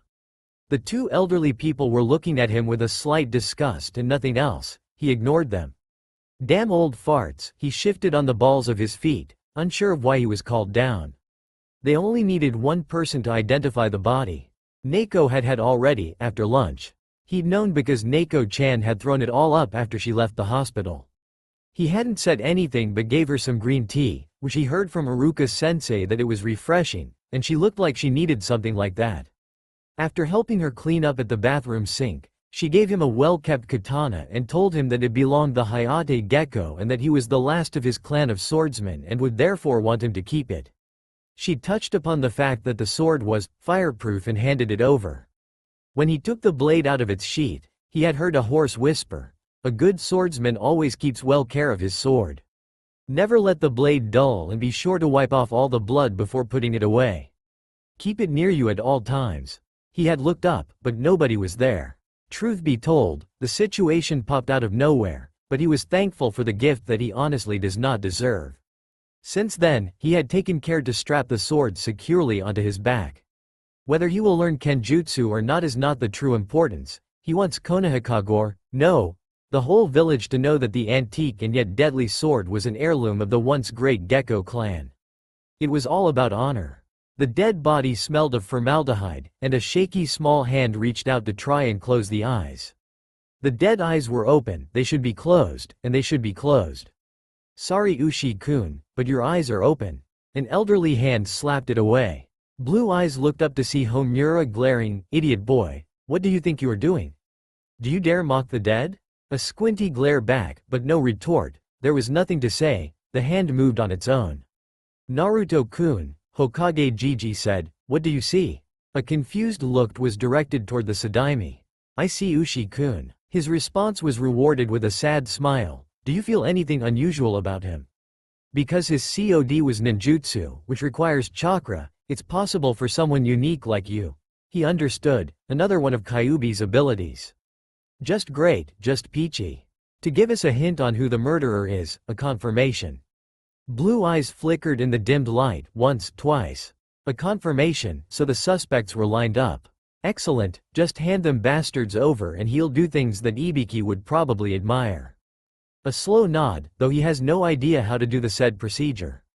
Chakra sensitive? He doesn't even have great chakra control, probably that of a mere genin. Sakura-chan always said to envision the chakra. That's a lot of help, almost as helpful as telling me to play with the chakra and to talk to it during weekends over tea. Push his chakra into the corpse. Eyes closed, deep breaths, he imagined purple chakra swirled around the small body in a mist and extended into the corpse. Hiruzen? A voice in the distant asked, it was faint. Sweat started to fall from the brow, It smelled like death and the yokai inside was rejoicing. Kyuubi was hungry, and it wants to eat. The smell of blood began to peek through the smell of formaldehyde and kami-sama. It was just so tempting to kill. His chakra was traveling through a network through the body and it was a curious sensation of being in two places at once. The feeling of the closeness of a still active chakra system and the still warm body was unnerving, but feeling the walls of the chakra coils, and the scent of still blood. It was through sheer will that he forced his chakra along. It was so hard to concentrate, and probably took more than half an hour to search around the body for anything strange, not really sure what the strangeness is supposed to be. What if it was like looking for a needle in a stack of needles? What then? Force the chakra along, make it flow. Wait, there it was. The chakra residue, it was a faint blue with a hint of yellow. It surged forward, eyes snapped open in alarm and they turned to gaze upon the Sadaimi. There's a Doden food in chakra. I saw blue and yellow chakra. The yellow chakra smells like an animal, but not an animal. More feral, Gigi, like mine ya no. What does it mean? So this was why the Sadaimi didn't want any medics near the body. They would go insane over the yellow chakra. The other three turned sickly pale. Ichibi no Shukaku. Homura whispered. I thought that they were just rumors but I don't believe it. The Yondaime case cage actually did it. Kaharu looked about ready to faint. A nauseous feeling came into his stomach, and he turned away from the body to hurl. It was a cold feeling. Partly digested lunch splattered on the clean floor. Somebody was trying to soothe his gasps and dry heaves. He turned around and wiped his mouth and tried not to swallow. Mouth tasted bitter stomach acid, He swore to himself that he would never ever attempt something like this ever again. Screw the whole CSI, he's never going down into a morgue again. The Hokage replied in a steely voice, so the reports from my Anbu were correct. Suna is planning something and they have even brought in their weapon. There was a slight flinch at the word, but none of the old people noticed. If they did, they didn't say anything. I'll be having triple guard around the Chunin exam arena and all my off-duty ninja guarding the walls. Sarutobi, Homura interrupted sharply, is it safe to be relaying this information too? Here, the counselor paused and nodded subtly down towards him. Don't let the demon know about this, he might be conspiring against us as we speak. Oh no, the demon is going to kill us all. A snort escaped. The Hokage just fixed his ex-teammate with a glare and continued slowly. I fear that we are going to soon engage in a mass assault at the most inopportune moment. A couple of days ago, some of my sources have been gathering suspicion that my former student, Orochimaru, is here, in Konoha, somewhere. The room's temperature dropped even lower. If it was possible, all three of the elderly humans were unconsciously emitting killer intent. Orochimaru? That name was mentioned somewhere. Habi Teme. Orochimaru was a traitor who conducted unmentionable experiments on innocent civilians and ninjas alike. Back at the academy, it was mentioned as a passing by Iruka-sensei. It didn't sound like much, but that doesn't seem to be the case. Then there was that encounter at the Forest of Death. Of all things that had to go wrong during the second exam, Sasuke had to get infected with a curse seal by a super Sannin that went traitor. Naruto. The head snapped up at the address. Yes, Hokage-sama? A respectful answer. Eyes were deliberately not looking at the other two's expression. I give you permission to use it. Blue eyes widened. What? Did the old man just say? Realization came, he can use it. Naruto-kun. If the situation gets out of control, you must go after Suna Jinchuriki first and foremost. This was a responsibility that was suddenly thrown on his shoulders by Gigi no less. It was a large amount of trust, much larger than that weird B mission that he was saddled with to get that traitor Mizuki-sensei. He always seems to run into them, traitors. Naruto? The Sadaimi called it. It had no name. The mind spun, to kill Gaara, or don't kill Gaara. He almost killed Lee, he would've, why shouldn't his blood just flow and flow and flow? He mentally kicked himself, damn Kyuubi, and bowed. If the situation gets out of control. He mimicked. Sarutobi. Hokage-sama. Kaharu demanded, what is this it? The old man shook his head and walked out of the room. Look back and gaze into the eyes of the elders that hated him. Remember your position, Genin, demon, they have years of experience, and probably triple the amount of purity in them than you. He has some memories of them, demanding his death, fearing his power when he was an infant carried around by the Sadaimi. But they don't know that. It was just the three of them and the dead. He walked out of the mortuary. In the late afternoon, he found his companions to be Hanabi and Konohamaru, who had become his most precious persons. He was walking down the forsaken streets, where not many of the civilians walk by, on his way to Ichiraku's. Silence was on the group of friends. Konohamaru and Hanabi both understood that he was still in mourning and were respectful to his space, and for that, he was grateful. Grateful that Hanabi was jeering at Konohamaru that she can see his underwear, the one with little monkeys on it. Children, if he had the Byakugan, he would never abuse the power like that. Or would he? That would be a very interesting thought. These buildings had to have a version of a privacy jutsu on them, or the whole Hyuga complex would need a janitor to mop up the blood from the nosebleeds or a doctor for the screams of terror. He carried his large trench vest over his shoulder, covering his katana and letting his body feel the breeze through his mesh shirt. He had made sure to always wrap bandages around his stomach to cover the hidden seal design on his stomach, if he ever uses too much chakra, gets too bloodthirsty. One can't be too careful. The silence was interrupted. Naruto? A look up, a powder pink and a purple with a yellow top shape rushed to meet him. He gave a wide closed-eyed grin. Sakura-chan, Ino-chan, how are you? Enthusiastically waving, his comrades were here. He hasn't seen anybody of the original academy class besides Shika-kun since the Chunin prelims ended. It was nice to see new faces. The duo walked over quickly to greet. The pink-haired girl frowned slightly. The feeling of being assessed flashed through. Her eyes looked him up and down. You changed your outfit. The close scrutiny was not wanted, despite the extra patience, tolerance, he gave her. He was unnerved at her tone of voice. I got it as a gift from Ebisu-sensei and his team. He tugged on the shirt. Isn't it awesome? Yes, but she had a confused expression on her face. He couldn't figure out that strange expression on her face. Oh, don't worry. I'm not through with orange yet. A reassurance, I'm just not wearing the orange cloak right now. It's awesome though. See? He pointed to the clothing draped over his shoulder. Ino-chan tossed her hair and snorted. Sakura-chan just giggled. Oh, that wasn't it. None of the others have seen you for a long time, and suddenly we find you wearing something different and hanging out with little children. It's really weird. Her hand waved airily about, similar to the time when she was trying to explain his behavior to some of the villagers when they were doing demissions. Their glares, from both the clients and his team, were harsh. Oh, you know Naruto, he's always like that. I just get used to it. Naruto no baka, can't you control yourself for once? And he'll get hit hard in the head again. Sheesh, if he can't be Hokage, he at least wants to make it to be a Chunin as fast as possible to actually escape from Konoha. Hey you. The scarf-wearing academy student pointed and yelled, who are you calling little? I'll show you. Hands came up to form a familiar dog, boar, reverse ram sequence. Oh no, not in front of Sakura, not in front of Ino, and definitely not in front of the second heir of the Hyuga clan. He swatted the hands down and pulled the kid back. Let me go, Nissan. I'll defeat her by using my oiroke. Otoko no Kodoshi no Jutsu. There was a pregnant pause and a feeling of dread washed over his body like somebody pouring water down his shirt. What? Sakura and Ino shrieked. Their pitches were damn high, and this might be a favorable time to go religious. It was time, unarguably, to leave. He grabbed his two small companions by the waist and ran away. Naruto, you pervert. Get back here. A few seconds later, the group of three was at Ichiraku's and the two kunoichis were left behind. That was close. Hey Naruto. Ayame was at the counter smiling. He smiled back, hunched over to try and catch his breath in that sudden sprint, hoping that the girls would forget about it by the finals. A shiver. Sakura-chan and Ino-chan are always so scary when they're angry.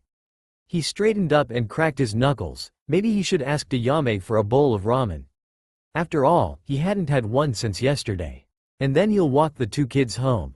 Hanabi first because he really needs to teach Konohamaru something about subtlety, or just sheer tact. Naruto-kun? A look down, it was Hanabi with a wide-eyed expression. Double knockout guy's technique? What's that? Oh no, how to explain it to her? She's too young to be tainted, an inward groan. The Hyuga head would kill him. He tried, really, oh. It's a super ninja technique that only cool people can try it out. I invented the foundation myself, the little brat. He aimed a glare at said brat, was just building on it to improve the technique. At the same time, Konohamaru exclaimed, it's designed to bring down even to most powerful ninjas ever. I have a version for both shinobis and kunoichis. Can I learn it? Ah, no. Hanabi's expression turned slightly sour. I'll show it to you when you're older at Konohamaru-kun's age, okay. She was placated. Dodged the shuriken, it was better to just forget this fiasco. And hopefully, she won't ask her father about the details, no doubt that the Hyuga head knows of his infamous jutsu. Was it even possible for Hyuga Hiyashi to explode into a nosebleed? 3 days till the Chunin exam finals. It sucks being a personal delivery boy for the Hokage. There couldn't be anyone else to take the job because all the contents that he held were top secret and held orders by the Hokage. He was under a henge of a random merchant and hurrying down the maze of the streets of Konoha. Ebisu had given him an hour break and Sadaimi Jiji had required his services whenever he was free. At least he was getting paid the amount in D-rank missions, which was thankful for, unable to bear what would happen if he really had stopped taking jobs during his training for the upcoming finals. Well, first, he would not be able to pay his expensive rent. Then, he'll go homeless. Then, he won't be able to feed himself. The Anbu headquarters was mainly underground, but the offices were under the earth inside the Hokage monument, in broken-down apartments, on the second floors of discreet shops. Had to be careful walking toward secret hideouts though, it was vital to know whether one is following you or not. In the case of a high-risk package delivery, messenger birds can't be used since they'll attract suspicion. He gave his thick handlebar mustache a tweak. He had once gone through a phase where he thought that the coolest thing in the universe was to have one of these. Now, he just hoped for any sort of facial hair in the near future that'll prove his masculinity. It was a pity that the Hokage can't raise the mission to B, or even C rank, though it should be, because of its importance, because people will get suspicious of his increased financial security. Bummer. The destination was a small farmhouse right at the city walls. He knocked twice, paused, and knocked 4 times.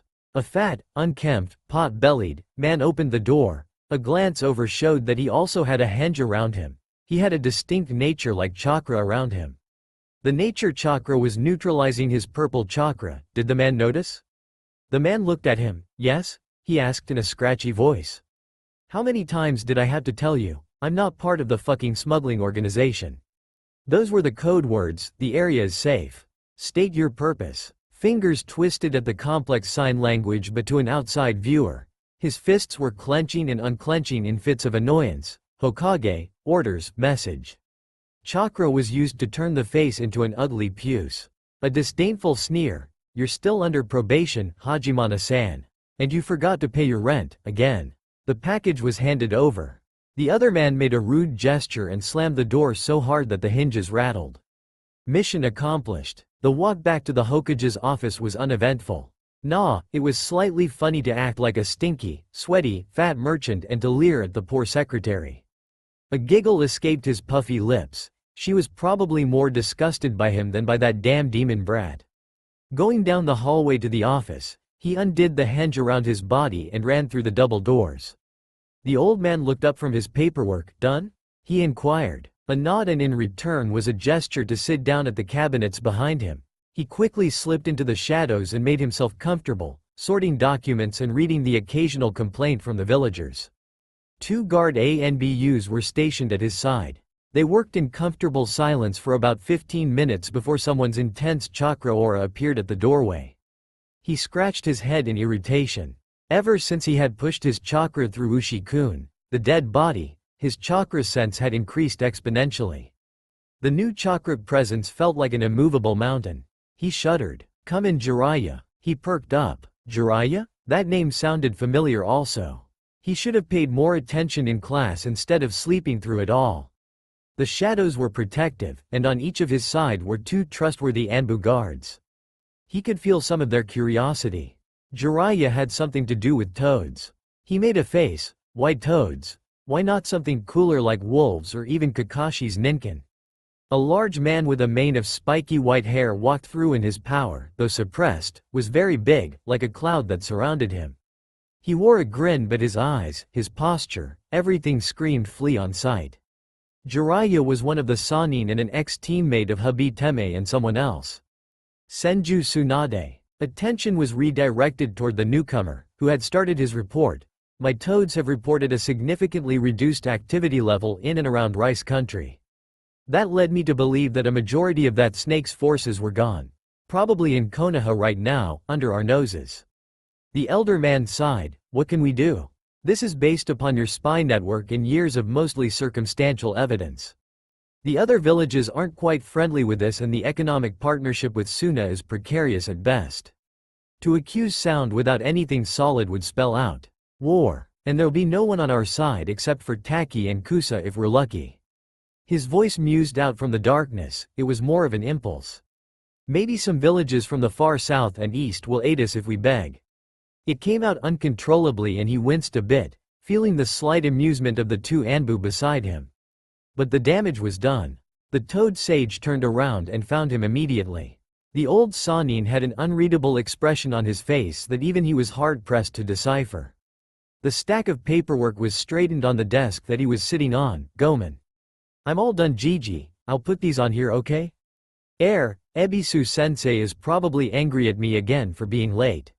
He hopped off and bowed. Sayonara Nezumi-kun, Usagi-chan. Jiraiya-san. He left for the double doors. He lied. Ebisu wasn't waiting for him, but someone else. Neko-chan met up with him at her apartment. They had some homemade yakisoba with green tea, and as she had her mask off, for the first time, when they ate. She was pretty. There was a sort of classy look that came with her pale face and her long hair. But all that prettiness was balanced by her very obvious muscular arms. Her accommodations was not unfamiliar. There was still the big sofa, the table for three, the picture hanging on the wall showing the happy couple. It was like her boyfriend wasn't gone at all. For a while, there was an awkward silence, and then she announced the news, right when he was halfway through his tea. I'm pregnant. The tea sprayed all over the table and coughing followed soon afterwards. She had to lean over and slap his back repeatedly before he managed to collect himself. Neko-chan. It's cough fine. I'm cough excellent. I mean cough happy. Somewhere deep inside of him, the fox remembered the single infant that he killed with his almighty jaws, piercing the soft head, and the father is Hayate Gecko. That was not unexpected. Her gaze searched his for something. What was it? His hand moved to rub the back of his head. Should he give his condolences? No, she doesn't need any more sadness. Ah, how awkward was this? I'll take care of you, Neko-chan.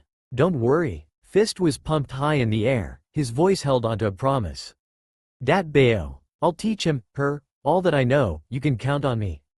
Hi, Naruto-kun. I would like to ask you to be the child's godfather. Godfather? He felt floored. I am honored by your request, Azuki Yugo, and will happily watch over your child. He bowed low over the table, and accidentally banged his head on the surface. Azuki Yugo giggled and he grinned. Nobody is truly sad when Uzumaki Naruto is around. That night, he's at his apartment asleep with his blanket covering his stomach and his pillow is a foot away from his head. The dreams are about blood and bodies and Gecko Hayate. The body's eyes are still open. His nose twitched. The memory of blood and formaldehyde flooded through his mind. 2 days till the Chunin exam finals. Dance. He must dance in order for Kenjutsu to work. Flow from one stance to another. Let it come naturally to you. He huffs and he puffs and he feels like he has, hopefully, made improvement for Ushi-kun's memory. At least he wasn't tripping over his 2 feet every minute. He sheaths the heirloom of the Gecko clan and sat down on the ground. Azuki-chan, Ebisu-sensei, Hanabi-chan, and the Konohamaru Corps were applauding. That was great, Aniki. Konohamaru whooped, do it again. Sweat was dripping down in small beads and his entire shirt was soaked from the morning sun, but he grinned, sure. A cheerful reply. A hand was on the ground as he pulled himself up to his feet. He adjusted his Hite-8 and took out his, Ushi-kun's, katana.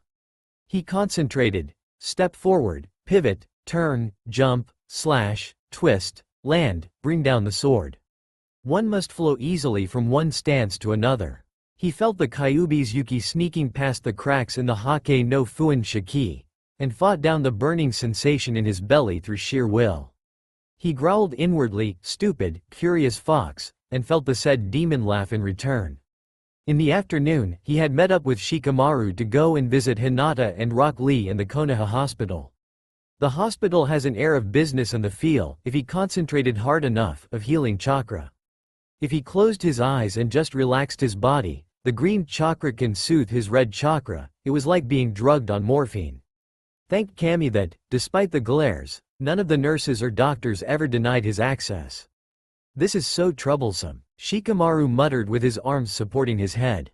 The urge to roll his eyes couldn't be stopped.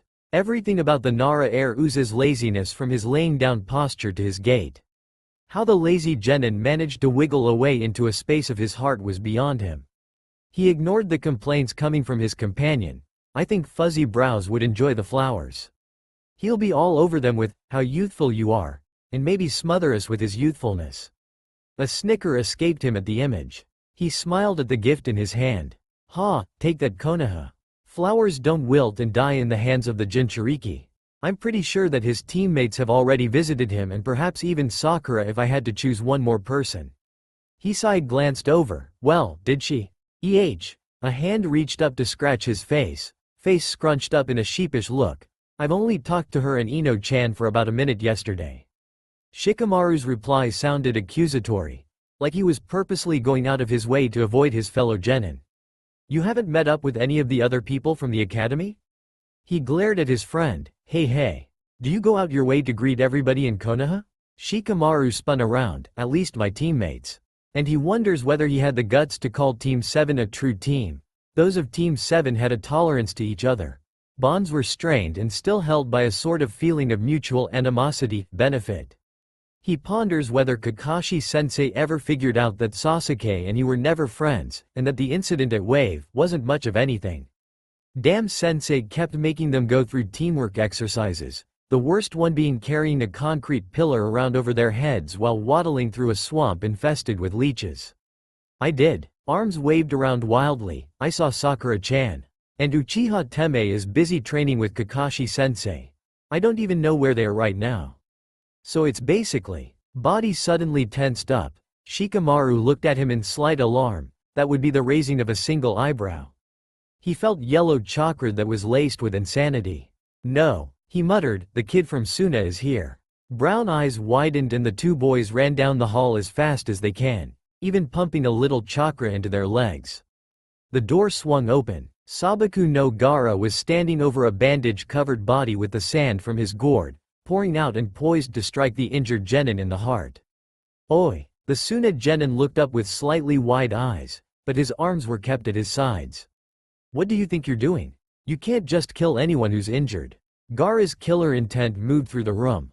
He swallowed the bile that was rising to his throat. Naruto, Shikamaru muttered, I sure hope you know what you're doing.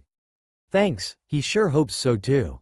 He moves his body in front of his fellow genin, just in case Gaara suddenly decides to attack.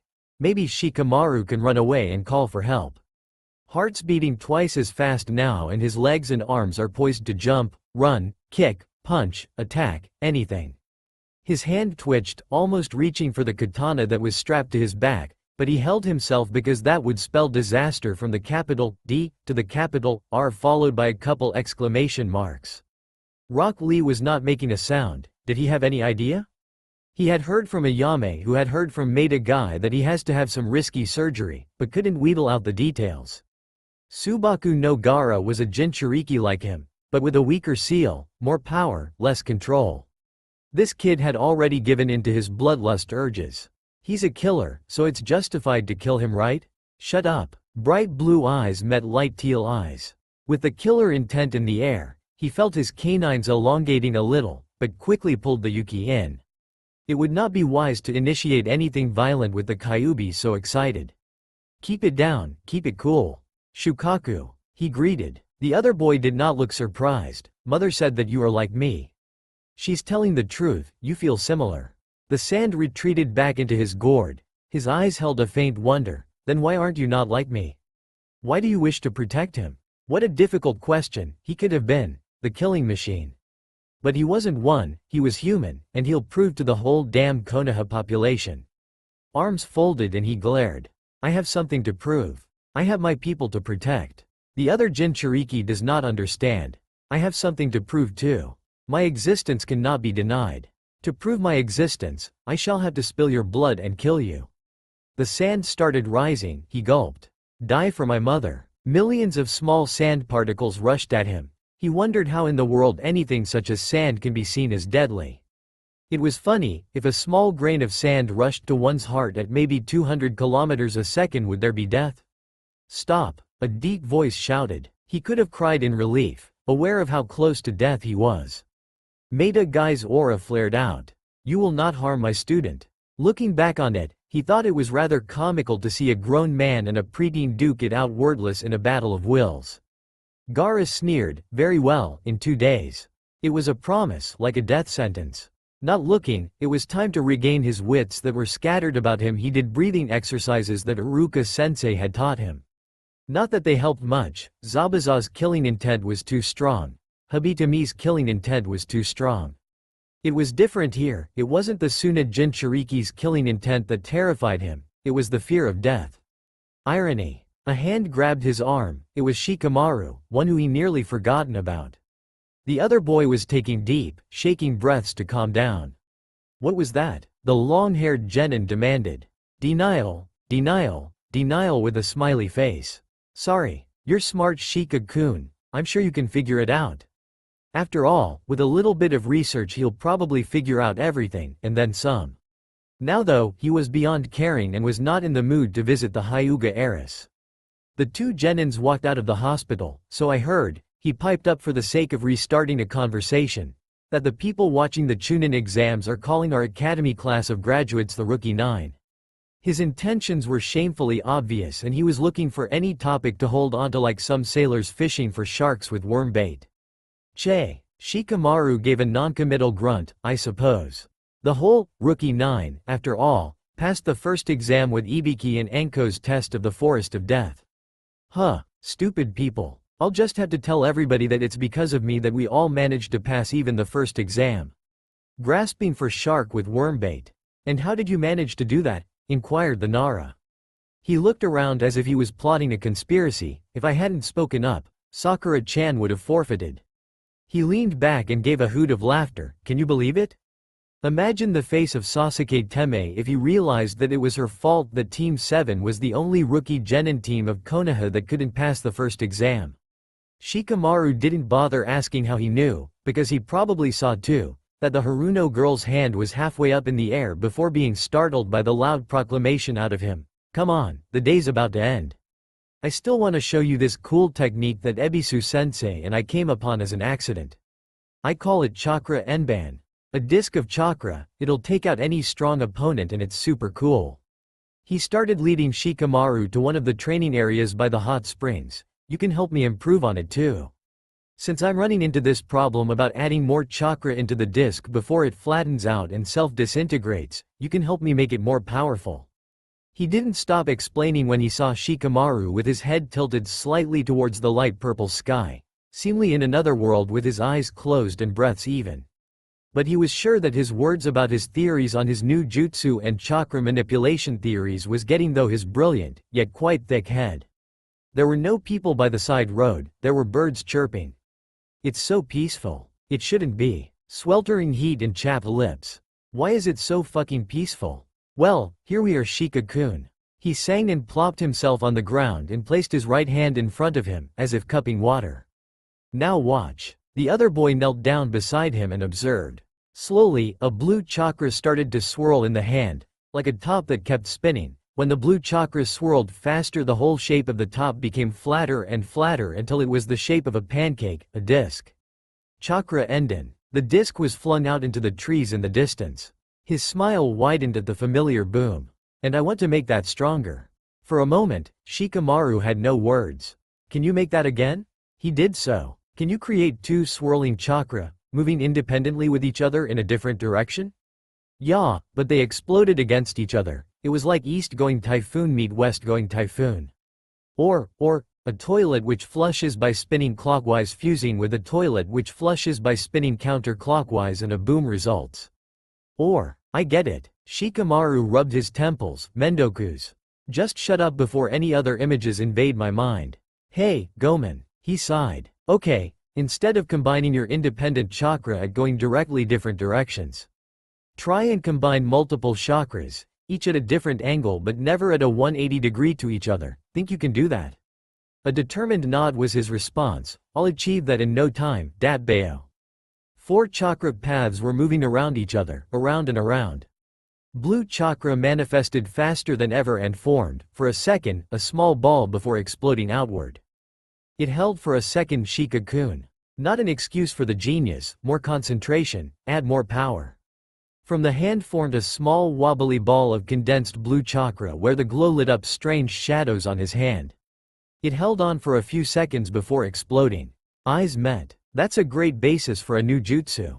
He claimed defensively. If I can master this, it'll be super powerful because it stabilizes more than my chakra endin. Though, he tapped his chin, the bad thing is that it can't be used for long-range attacks unless I can somehow incorporate Kage Bunshin with it. And even then, without constant concentration, it'll explode in my hand before I can push it into the target. Muses were reduced to inward mumblings before he stood up and wiped his forehead. What should I call it? The imperfect Rasengan. The 2 genin just 3 feet high and spun around. Kya! He yelled out, clutching his chest. The boy saw an elderly man with long spiky white hair and a very weird headband embedded with the sign of the kanji, oil. Jiraiya-sama? Shikamaru kept staring. Rasengan? Jiraiya-sama? That sounds very familiar. The elderly man shrugged. Look closely and one can see the many emotions that are fighting for dominance on his face. Confusion, irritation, awe, happiness, regret. It's a good name, trust me. And he was gone. Nani? An exclamation, I couldn't even sense him. Baka, he's a senin. You know that. Who are you calling stupid, stupid? Mendokus. One day until the Chunin exam finals. One last shogi game before it all. Come on Naruto-kun. Hanabi urged with her chin resting on his shoulder. If you don't beat him now, you never will. Teeth gritted, shut it. Yeah Naruto-kun. Shikamaru had a faint smirk on his face. What will you do? Grr. A finger pointed accusingly at his face. You have been hanging too much around each other. Be quiet so I can beat you. A hand moved to place the rook in position. Come on, and take the trap. You're good. His opponent acknowledged, but not good enough.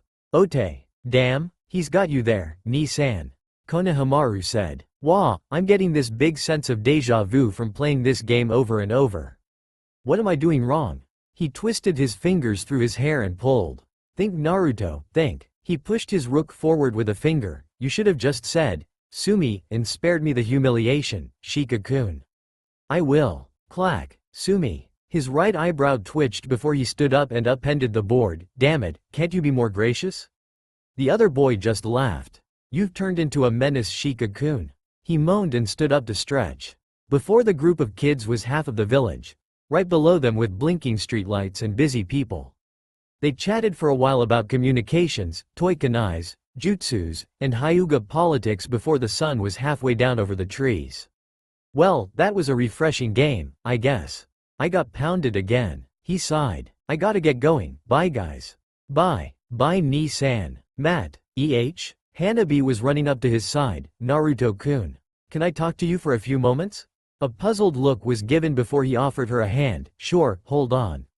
He hoisted her up to his shoulders and leapt high above the trees. Fields and fields of broccoli, Konohamaru once said. The wind moves faster the higher you are, Hanabi squealed in delight.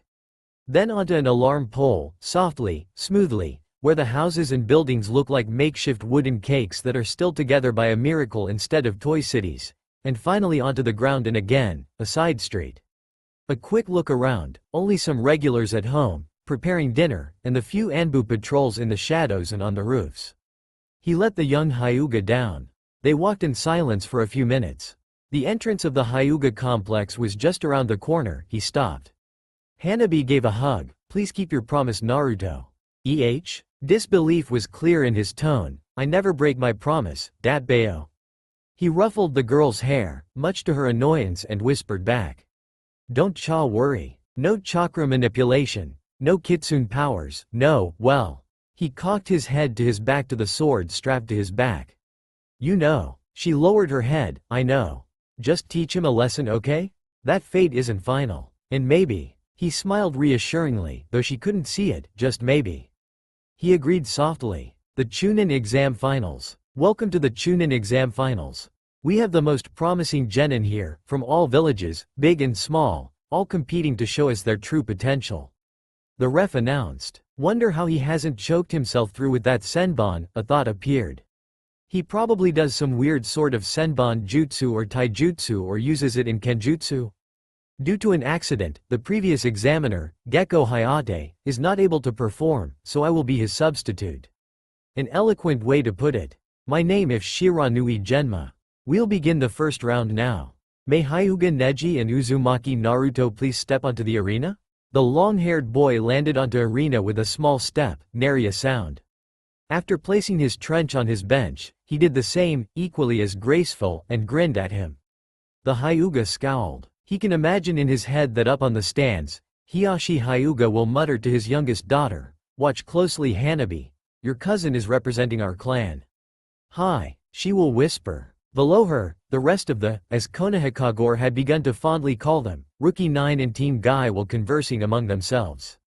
This is going to be a short one, new outfit or not, Naruto's not going to last a minute with that guy, Kiba will snort.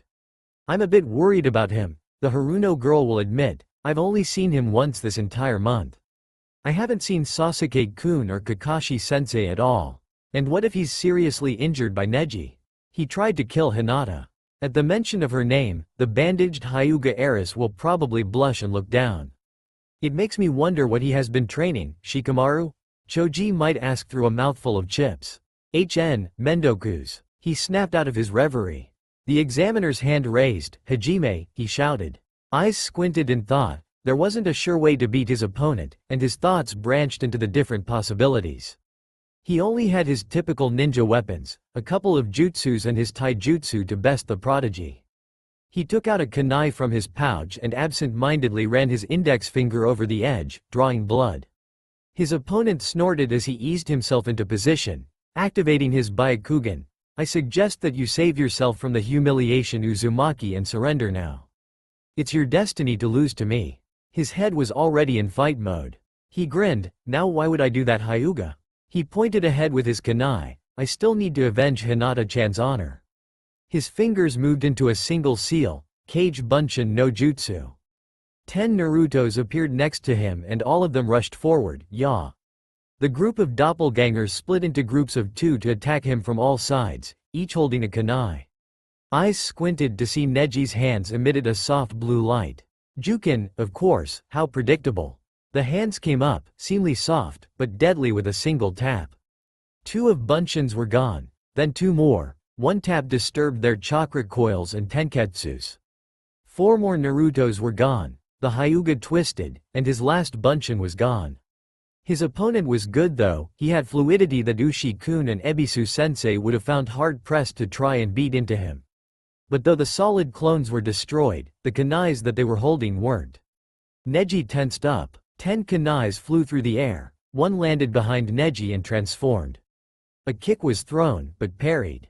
Hands moved again, still holding the kunai. Face still held the wide grin. Kage Bunshin no Jutsu. 12 more doppelgangers appeared and charged in a triangle formation. What was his true strategy? Tire the Hyuga genius. If all else fails, his stamina would beat anybody by days. The secret was to also confuse him, by surrounding himself with kunais that were all hanged copies of him, and then transformed as a kunai. The Byakugan can see through some minor henges, but he utilized the Kage henge. It'll buy him only a few seconds, but those seconds are the time needed to shift from one attack stance to another. It won't work forever, but hopefully by the time Plan A fails, Plan B through J will already be in his head. How are you feeling, Neji? He allowed a grin on his face and sent in 4 more clones to his opponent, who was wearing loose clothing. There was a weapon pouch on his leg and maybe his vest was holding some tools, but his hands held no weapons. Hyugas were weird. His opponent narrowed his eyes and concentrated on dodging and deflecting his attacks, determined to beat him at his own game. It takes 2 to tango. Kage Bunshin no Jutsu. 12 kunais were thrown, 1 of them popped into a copy. Get under his defenses. See if he can handle weapons that are only a foot from his face. He got behind and it wasn't until he was 2 feet away that the elder genin noticed him and spun around. "Hake Rokuhuion Sho," Neji yelled. 2 palms. A wince, he tapped his chest twice. "That really hurts." He couldn't breathe for a moment there. 1 inch to the right and his lungs would have given out. Neji probably did that on purpose. The Hyuga's severely pissed off at him now. 4 palms. A quick wordless Kawarimi no jutsu and the last clone was wasted. There was another cloud of smoke, another disintegrated Bunshin. He landed on the ground silently, observing him with blue eyes from the other side of the arena. The whole stadium had a few whispered but was generally filled with a stunned silence. He cocked his head to the right, aware of the slight perspiration at his opponent's forehead and aware of the little movement that Neji had made in his own defense. There a blind spot to the Byakugan. More clones, more information of the little circular blind spot, which he can't freaking exploit unless he wants to kill the other genin, and he was pretty sure that all of Konoha would be thirsting for his head and body, on separate platters, if he ever kills the precious Hyuga. He took out a cage Bunshin hanged senbon and tied a long string of ninja wire to it and a hanged 4-star shuriken to the end of the wire and threw it to his opponent. Rush forward, unleash more doppelgangers, and turn them into shurikens. Neji dodged the senbon, which struck the ground deeply and spun around. 1 doppelganger came up behind the Hyuga to cut the wire, unleashing the large weapon that circled in a side arc back again. Mentally, he berated himself for not mastering the cage shuriken no jutsu. He attacked relentlessly, not giving up for a full 10 minutes, poking Neji's defenses, looking for a hole, but he kept turning around to block any assault. Side sweep to the left side, punch for the head, axe kick down. His opponent wasn't tired yet. Neji already caught onto the fight till tire strategy. The blasted Hyuga was also biding his time and waiting for the opportune moment to strike. One of them was about to slip, but it can't go on like this. Skill-wise, Neji was better than him, and it won't be prudent to continue down this road. He was more likely to lose because for him, all it takes is a single mistake and it's all over. A new tactic was needed. Like I said, give up, you're destined to fail. Neji's cold voice stated. The statement was a way to buy time to get a breather. It works both ways. He needs time to think. You're destined to lose to me. He angrily pointed his kunai forward, inwardly grinning at the way the Hyuga flinched. Barely noticeable. I don't care what shit you're spouting, Hyuga Teme. His opponent snarled, no matter what you do, your sword on your back does not intimidate me when I know that you know nothing of Kenjutsu. I'll make it simple for your dim-witted brain, dead last. There is no way you can win against me. It is genius versus loser. Who do you think is going to win? No, but he knew the many insults that came with it. He knew the many answers and it won't affect him. The insults flew off him like oil over water. Dead last will always be stupid, will always be careless, thoughtless, looked down upon. There's no way you can win dead last. Stay away from him, son, he's a demon. He's so stupid, why is he in our grade? Baka Naruto, can't you be more considerate? Demon, Yukai, I'll kill you all. And it came to him, that flash of brilliance that everybody wished that came to them at moments like this. Head thrown back in a bark like laughter, which echoed through the stadium. He wondered how many people in the stands felt a shiver, had an opinion of how close the laugh sounded to a fox. You believe in fatalism, you believe in predestination. The Hyuga prodigy is so stupid. Oh man, this is so fucking hilarious. Neji rushed forward. There was not time to any jutsu but just to bring up his kunai and a parry. Speed was a necessity and the mantra, don't get tapped, repeated in his brain over and over again. You dare mock my beliefs. The other yelled in fury. His arms were faster than the eye of an average genin. Then again, he was no average genin. Fate has been ruling my life since I was born. Fate is why you will never ascend to my level and defeat me. Fate is why my father is killed. A complex twist jump that let loose 3 kunai in rapid succession allowed some 2 feet of distance between them. A side kick, right hook punch, a left round kick. Oh, so I suppose that you just put all your explanations of life's humors on that fact that you can't explain into destiny and fate? He spat back. No time for jutsus. They were interlocked in a series of dances, a graceful shift of water, to a regular civilian, but a deadly fight to the experienced ninjas. My father was second born by a couple of seconds in the clan. His children became part of the side branch. I had the caged bird seal placed on me by my own father who had his own. He wondered about the pain it took to have a suppression seal like that placed. Did it hurt more than Sasuke Tomi's curse seal? He experienced neither, but could see Neji as a young child, begging his father not to do it to him. He imagined that Neji's father was anguished, holding his own precious son to him as the procedure was done. Both genin met in a mid-back round kick and deflected one another. The caged bird seal of Hyuga clan makes sure that the secrets of the Byakugan are kept hidden, so that even hunter nins cannot decipher the secrets. Only the side branches are to have the seal. It hurts. A Tucson, somersault forward, palms planted to the ground, kick high, kick ahead. A twist around, a blurry of kicks, and a series of punches show that Neji wasn't above using normal taijutsu. A flip and more unleashed shadow clones were unleashed, duck, low kick. His opponent jumped and gave an axe kick which was deflected. An uppercut, an elbow jab, nothing connected. He wasn't letting up. In case Neji did know some devastating ninjutsu or genjutsu, then he would be utterly screwed. My cousin, Hinata-sama, that word was said like it was infected by a disease, was kidnapped from the Hyuga complex when she was 6. Her father killed the kidnapper, who was an ambassador sent by the Raikage himself who coveted the Byakugan for his own use and demanded retribution. He wanted the killer, Hiyashi Hyuga. Neji continued on with gritted teeth. A palm thrust forward but only touched air, a punch from the other was dodged. The dance continued. His opponent's voice got softer and softer. The elders decided that they will put my father in his place. One twin for the other, they sent Hisashi Hyuga onto death row because he had the seal, while Hiyashi did not. Is that fair? A backflip into the air and a rush forward. He found time to summon clones, but they weren't skilled enough to dodge Neji's gentle taps. Hand reached to grab arm and a violent push away, must create space to think. Get real. His kick was blocked by the Hyuga's arm. Do you honestly think that there's absolutely no hope? You really thought that you were a caged bird?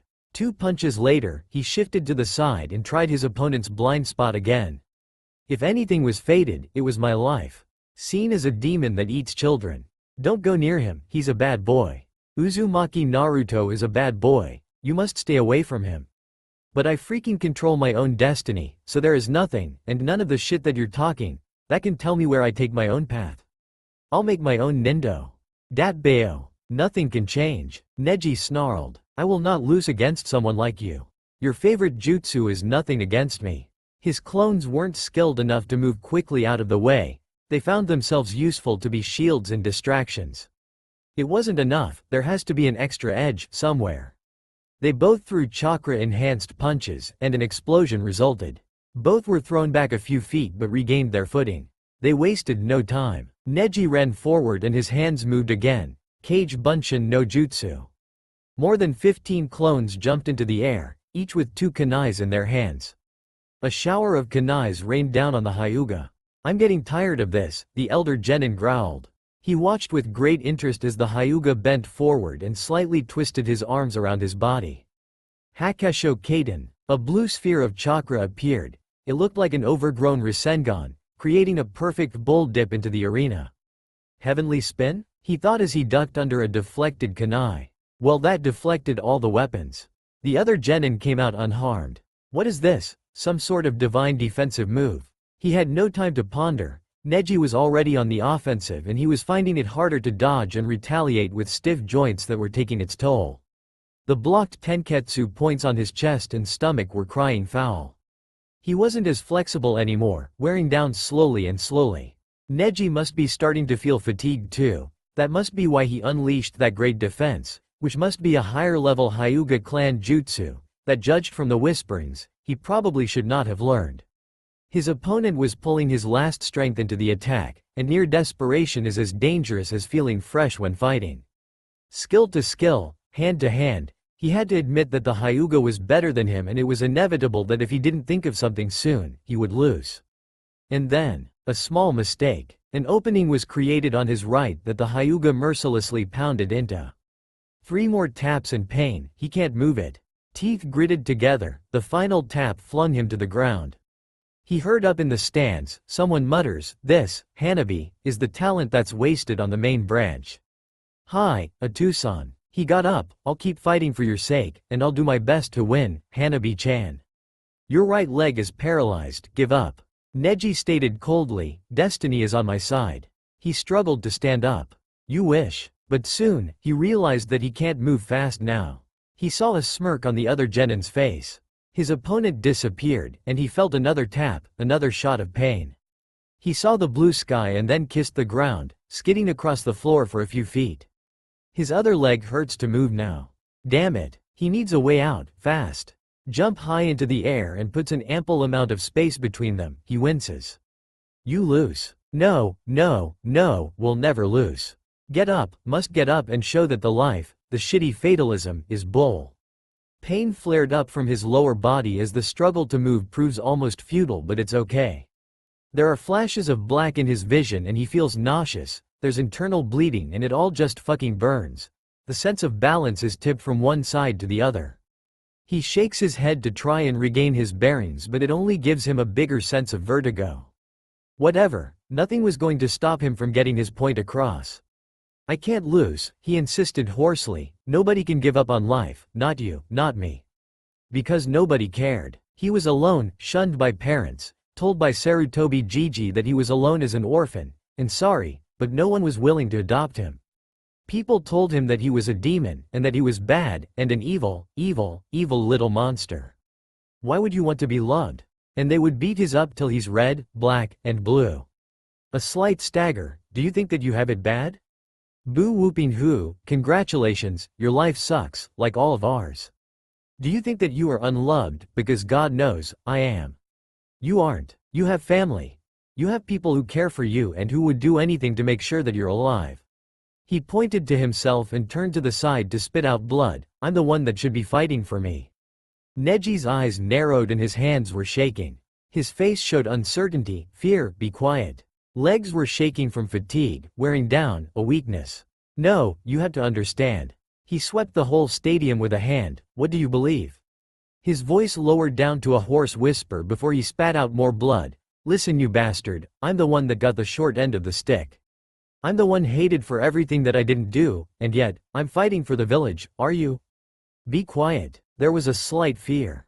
Good, he was getting into his defenses. No, he won't, he has to let the Hyuga prodigy realize that. He'll keep pushing relentlessly for the sake of Hinata and Hanabi. "You're not alone. Why do you keep acting like the world is against you?" Glare, newsflash, the world is against me, Uzumaki Naruto, and I'm fighting for it, because I choose to. His face twisted into a sneer, "And if you can't bear trials of life, then you are a coward." "Shut up." The other genin rushed forward, palms turned upward to deliver the remaining blows. Pent-up frustrations were going into this attack. "You know nothing about me. And I'll show you that all your talking is wasted, it's useless, nothing good happens. I'll defeat you." Hake Rokuhuion show. Shit, the speed was too fast and he can't dodge because his legs are still trying to gain back their feeling. It'll take more time that he doesn't have in order to dodge correctly. Think, a small shift in weight, the feet and ankle can move, his legs twitched, it'll be enough for a small pivot, a small spin. The divine defense. And a small thought went past his mind, it was so crazy and yet so wonderful at the same time. It fit him too, the number one loudest, unpredictable, hyperactive, knucklehead ninja of Konoha, to do something so brash and dangerous. But he had seen it done once, it can't hurt to try now. The corner of his mouth begins to twitch. It ends now, chakra against chakra, and how fitting it is so. In the split second, he glanced down at his hands and concentrated on his chakra. His tenketsus at his shoulders and arms were still open, despite everything. His hands formed a familiar seal before his stance changed into something familiar. He sees his enemy rushing in slow motion. Then, arms guarded the body in a typical block, foot pivoted, palms forward, chakra already begun to leak out in the remaining tenketsus. Up on the stands, Hiyashi Hyuga's eyes widened. What? He can't possibly think that. Neji noticed. His eyes had widened at the last second. No. Impossible. A clear whisper. Hakesho Kaden. A blue swirling dome of chakra appeared. Hyuga Neji was pushed back by the blast, flying through the air. After slowing to a stop, he tested his leg. He can move it but just barely. Look here, defenseless and stunned. An opening because everything he saw was in slow motion. Here was his chance. Neji is still in the air. His body was battered, as was his tenketsu points were almost destroyed. He can't do any jutsus. But he can manage to send out a small pulse outward to his hanged cage buncheons. The kunais that were left forgotten on the ground served their purpose as hanged doppelgangers placed there via kawarimi. The hanged senbon that was partly buried into the ground blasted out as a doppelganger. 5 Narutos jumped up. One kicked the Hyuga prodigy in the stomach, sending the genin into the air. The second punched the Hyuga and finished his assault with a round kick. Another gave a back round kick to the side and another gave strikes to the chest, hopefully breaking a rib or two. The final clone gave a powerful axe kick and sent him back to the ground. He rushed forward, his last kunai in his hand. He aimed a high kick to Neji's jaw, which exposed his throat. The kunai moved forward to the neck, just a small drop. Blue eyes met white eyes and an understanding was met. It's over. White eyes slowly closed. Neji conceded death. It was watching everything in slow motion. The neck, the long elegant neck was exposed and the jugular vein was seen pumping life-giving blood. Stop. Both Chunin hopefuls looked up, one startled, another was unsurprised. All of the spectators' attention suddenly turned. Some looked behind, some looked down, and some looked to their side, wondering who shouted out the frantic command. The Hyuga Hiyashi was standing and with his arms firmly, shaking, at his sides.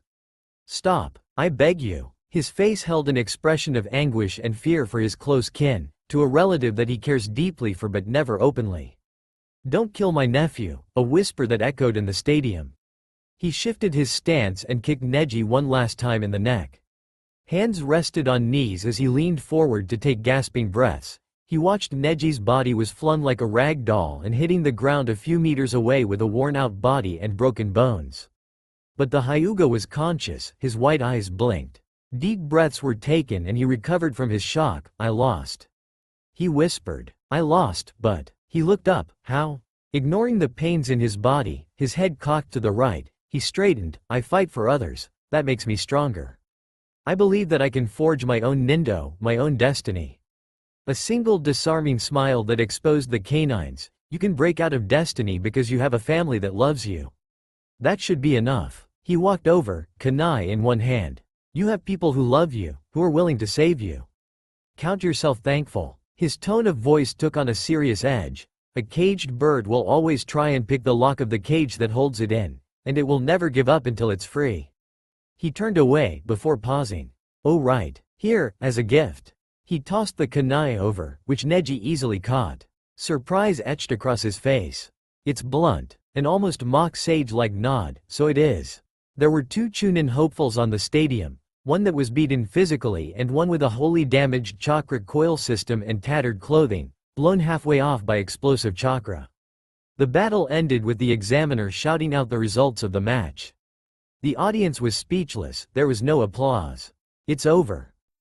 That's all for now. If you enjoy this video, then please like, share and do comments.